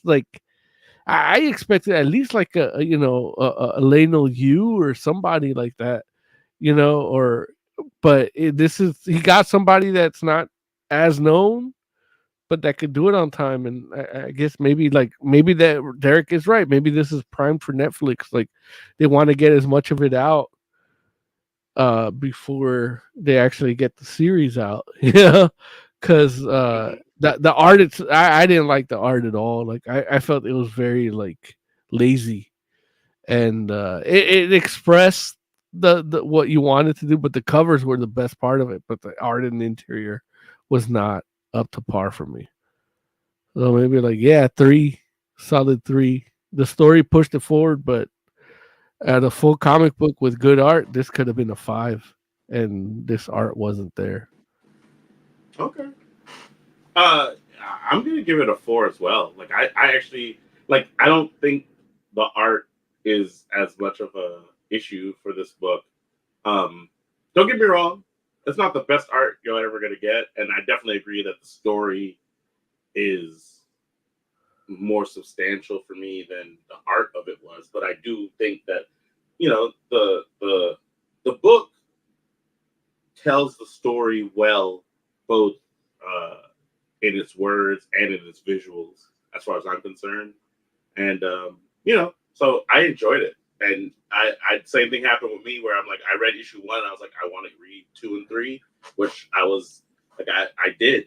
So yeah, it's good stuff, and I think it's a different take. Even though I do feel like I wish my computer was working, because I did take screenshots, because it does. There's a shot that feels like, okay, there's a page missing in terms of like where the art like switches. Like it's not that it switches in style, but it's literally when he jumps out of the window, but it's like it moves too fast. Like they're trying to cram up too much in here, and there's a page that they edited out to just make it all fit. Like the when he's turning into smoke, I think so. He jumps out of the window and catches fire, right? Yeah, but it just felt like a jarring thing. Like maybe there isn't a page missing, but it felt like it. So maybe it's an editorial, or like the way they did the art. Like there's nobody saying, "Hey, you know, this should transition a little better," like from scene to scene. It just felt disjointed a little bit in the art, and I guess that's kind of editorial thing. Maybe not art, but it's like he drew what the pages they told him to draw. Yeah, but no, I mean that like it like, I mean, at least from my experience, which is not extensive, but in my, like, from what I know about comics, well, in reading comics with good art, it's like you have you have a script, and yeah, obviously, like, you know, your writer is in the best of scenarios, because, you know, comic book scripts, as far as I know, aren't uniform. They don't all look or are written in the same format. But, you know, your writer is informing the artist in regards to their ideas, in regards to like what they might see. But again, not every comic book writer writes that way. And I don't know what Millar's scripts are like, because some writers are like, you know, I'm leaving it to you to break it down. Because like some people are like panel 1, panel 2, panel 3, panel 4, panel 5. And some are just like, this is the beat, and then this is the beat, and this is the beat, and however you feel is best to visualize that beat on this page is what you do. And so it's like, it's hard to say if, like, again, because I don't know Millar and how he writes his scripts. I don't know if he's like the dude that's like breaking it down panel for panel, or if he's the guy that's like doing it page by page, and it's just like, hey, just make sure it conveys this idea over the course of the page. So yeah, it'd be interesting to find that out, though. I might have to see if I can find a Millar script somewhere. Or I'm sorry, but it's Miller, right? It's Miller. Millar, we're Americans, right? Miller. But anyway, like, so, even the whole marketing tagline was that it's a $1.99 book. So that explains the bad art. I mean, yeah. What I can say is this: is there's like solicits and like covers for 6 issues at this point, and like with dates and everything. So, and here's, I mean, I believe like the Netflix deal might have made it easier for Mark Millar to like write what he wants to write. You know what I'm saying? Because like he's getting that Netflix money, like to the point where they weren't even expecting him to keep writing comics. You remember we did that story where they were like, "Oh, you still want to write?" And he's like, "Yeah, look, I like writing comics," And so it's like this isn't like he's not writing comics because he needs to. He's writing comics because he wants to. This fool is making his check already. So, and like he's gonna make more money if these things get adapted, which Netflix needs content anyway, right? So it's all good, but it's just one of these things where I feel like he's in a better position because he's like anything he starts writing is basically something where, okay, like you're good. Like you just like, why would you start if you're not going to finish? Because you don't have to write anything else. So yeah, but we'll see. We'll see how it all turns out. It seemed like, according to the site, friggin', I think the April is when issue 4 comes out, and because the issue 3 came out, I think like last week or maybe the week before. April is when the next one comes out, and then I won't say the last 2, but issue 5 and 6 come out in May. So we'll see. We'll see if that holds. Cool. All right. Yeah, we'll see. Anything else y'all want to talk about before we get out of here? There's a preview to my next unboxing that. Oh, nice. I don't know. I literally just sent it, so I don't know if Mo's had a chance to download it. I watched it. Yeah. The TikTok. The Charizard. Yeah, the TikTok version. That's the preview. Because it's like 36 seconds. Yeah, no, that's perfect. Can you share it? Yeah. Can you share it on your screen? I don't know if it's ready or anything. I literally just sent it like a few minutes ago. Never mind. So it might not be ready. But we're looking for that. Hold it. Coming soon. I guess here's my preview. Yeah, it'll be up. Yeah.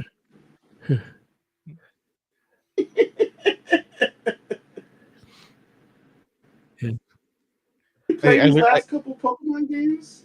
I had to be careful because like it's literally like look like I'm touching it right now, so I had to like adjust the camera just enough to not spoil. Yeah. When you say last Pokemon games, are you talking about like Scarlet and Violet, or Sword and Shield, or Sword and Shield? Like there's 2 more after Sword and Shield, right? Yeah. Yeah. That's Scarlet and Violet. Yeah. Yeah.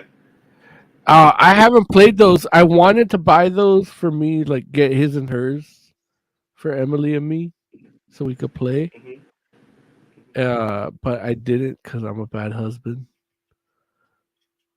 But that was gonna be our because that takes the game model from the new like Legends Arceus. So it's an open world. So it's even a more open world than Legends Arceus. So I'm excited. I want to play it. But like I said earlier, like I got to get on this Battle Chasers. Like, right. And I'm still like, I'm still 3 characters shy of Octopath Traveler, and then like the second game is about to come out, or if it hasn't come out yet. Yeah. And I'm still playing like Octopath Traveler, like a mobile, like I'm still on that. So I'm like, fuck. And then Street Fighter Duel just came out, and I'm like, fuck, I gotta do I don't even that. know what that is. Is that the VR one? That's the mobile like Street Fighter game. Oh, I don't even know what that And is. so it's basically run on the engine of like the alpha games, but Okay. for the phone, and it might be even newer than that, like Street Fighter 5, but for the phone, and they don't let me use the backbone on it, as far as I can Why tell. not? So that sucks. So it's like I can't, like, I'm an old motherfucker, and I'll pay cash for this game if I can play with some sticks. Yeah. Like I Right. don't want to play that shit with no touch screen. Yeah. But I'm willing to pay. That's the only one that you're not trying to touch. I don't like playing my mobile games with the touchscreen at all. Like I hated the RoboCop game, like the rail shooter one. Like I loved it, but I hated it. Like I actually had to cast it onto my Apple TV and use my touchscreen as a remote, and that's the only way I can do it like properly. Like when I was actually looking at the screen and trying to touch the button, I couldn't do it. But if I'm not looking at what I'm touching and I'm looking at the screen, I intuitive, I can do it. It's just I've been conditioned from the NES. You know what I mean? Right. It's hand-eye coordination. Like all of a sudden, you tell me my hand-eye coordination is not what you're doing. Like I've been conditioned for this my whole life. What do you want from me? Right. So yeah, it looks like Octopath Traveler on the phone doesn't use the backbone, so that's why I haven't really been playing it as much. But yeah, hopefully like the Street Fighter like gets his shit together and I can use the backbone. Hopefully. Which one should I get? All right, Scarlet cool. or Violet? Well, does your wife play it all or no? No. Then it doesn't matter. Like you only get 2 if like because you can trade with somebody. Like all the Pokemon you don't get in that game, you can get have with any her. friends to trade with. Okay. I don't know if they do online, but if you like, when I do get it, I do want to get both for me and my wife so that we can trade, but then we could trade with you too if we could become friends on Switch, because I know you and I aren't friends on Switch. Yeah. And Larry and I aren't even friends on Switch. Because Switch tells me to be careful for online predators. So yeah, but you're the predator, so it's like unless you do cocaine, I got nothing to worry about. Listen, I'm looking for somebody new to groom. No, but look, here's the thing: if you get Violet, I'll get Scarlet, and we'll be friends. You'll be the screw I to might my get nut. Scarlet because I like red more than purple. Okay, I'll be the screw to your nut then. I'll be the jelly in your donut. No, listen, don't threaten him with a good. And that way, I don't have to buy her a copy of it. Right. Because I got you. There it is. All right. It's time for us to get out of here. Let's do some final thoughts. There's also Doom coming to mobile. That's another. I did see that. Yeah. I pre-ordered that too, but it's not out yet. I've seen Doom on a refrigerator.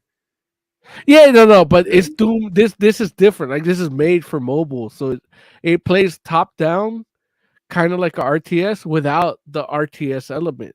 It's just the run and gun with cover, and it's the top. I can't wait. It's the little like cutesy Doom, right? Yeah, I'm excited. It's like chibi Doom. I'm so fucking excited for that. If it still has the heavy metal soundtrack, it would be even better. But if it's an 8-bit soundtrack, like I'm still giddy.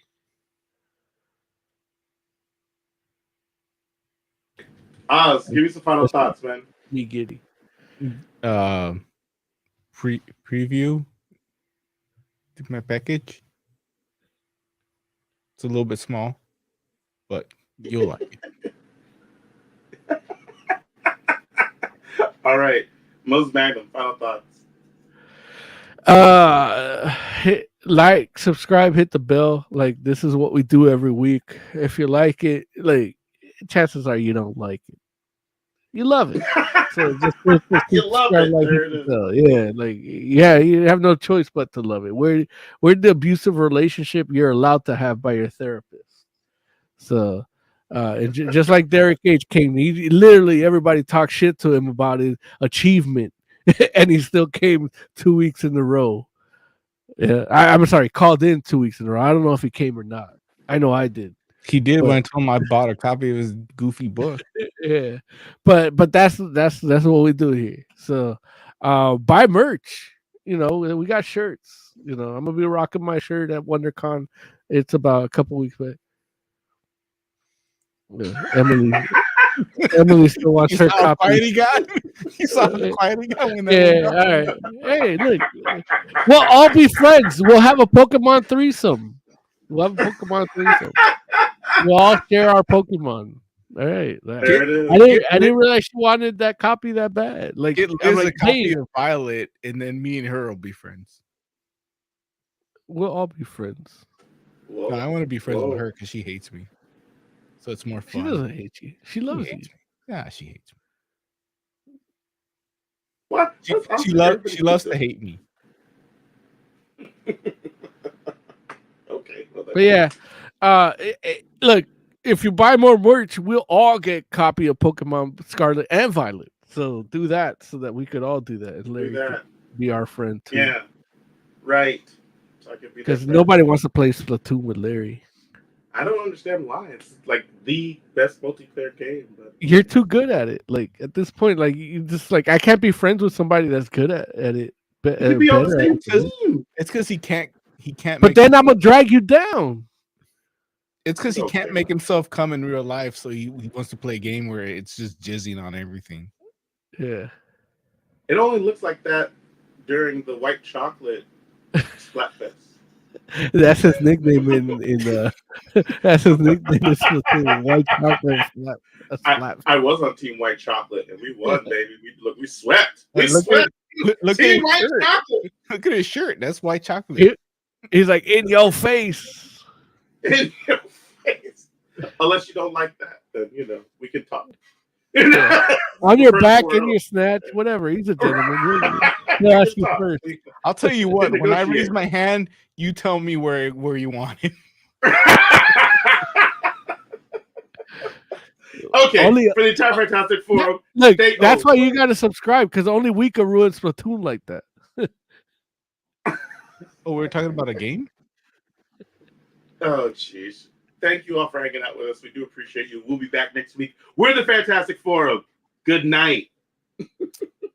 Oh, shit. I didn't do the thing.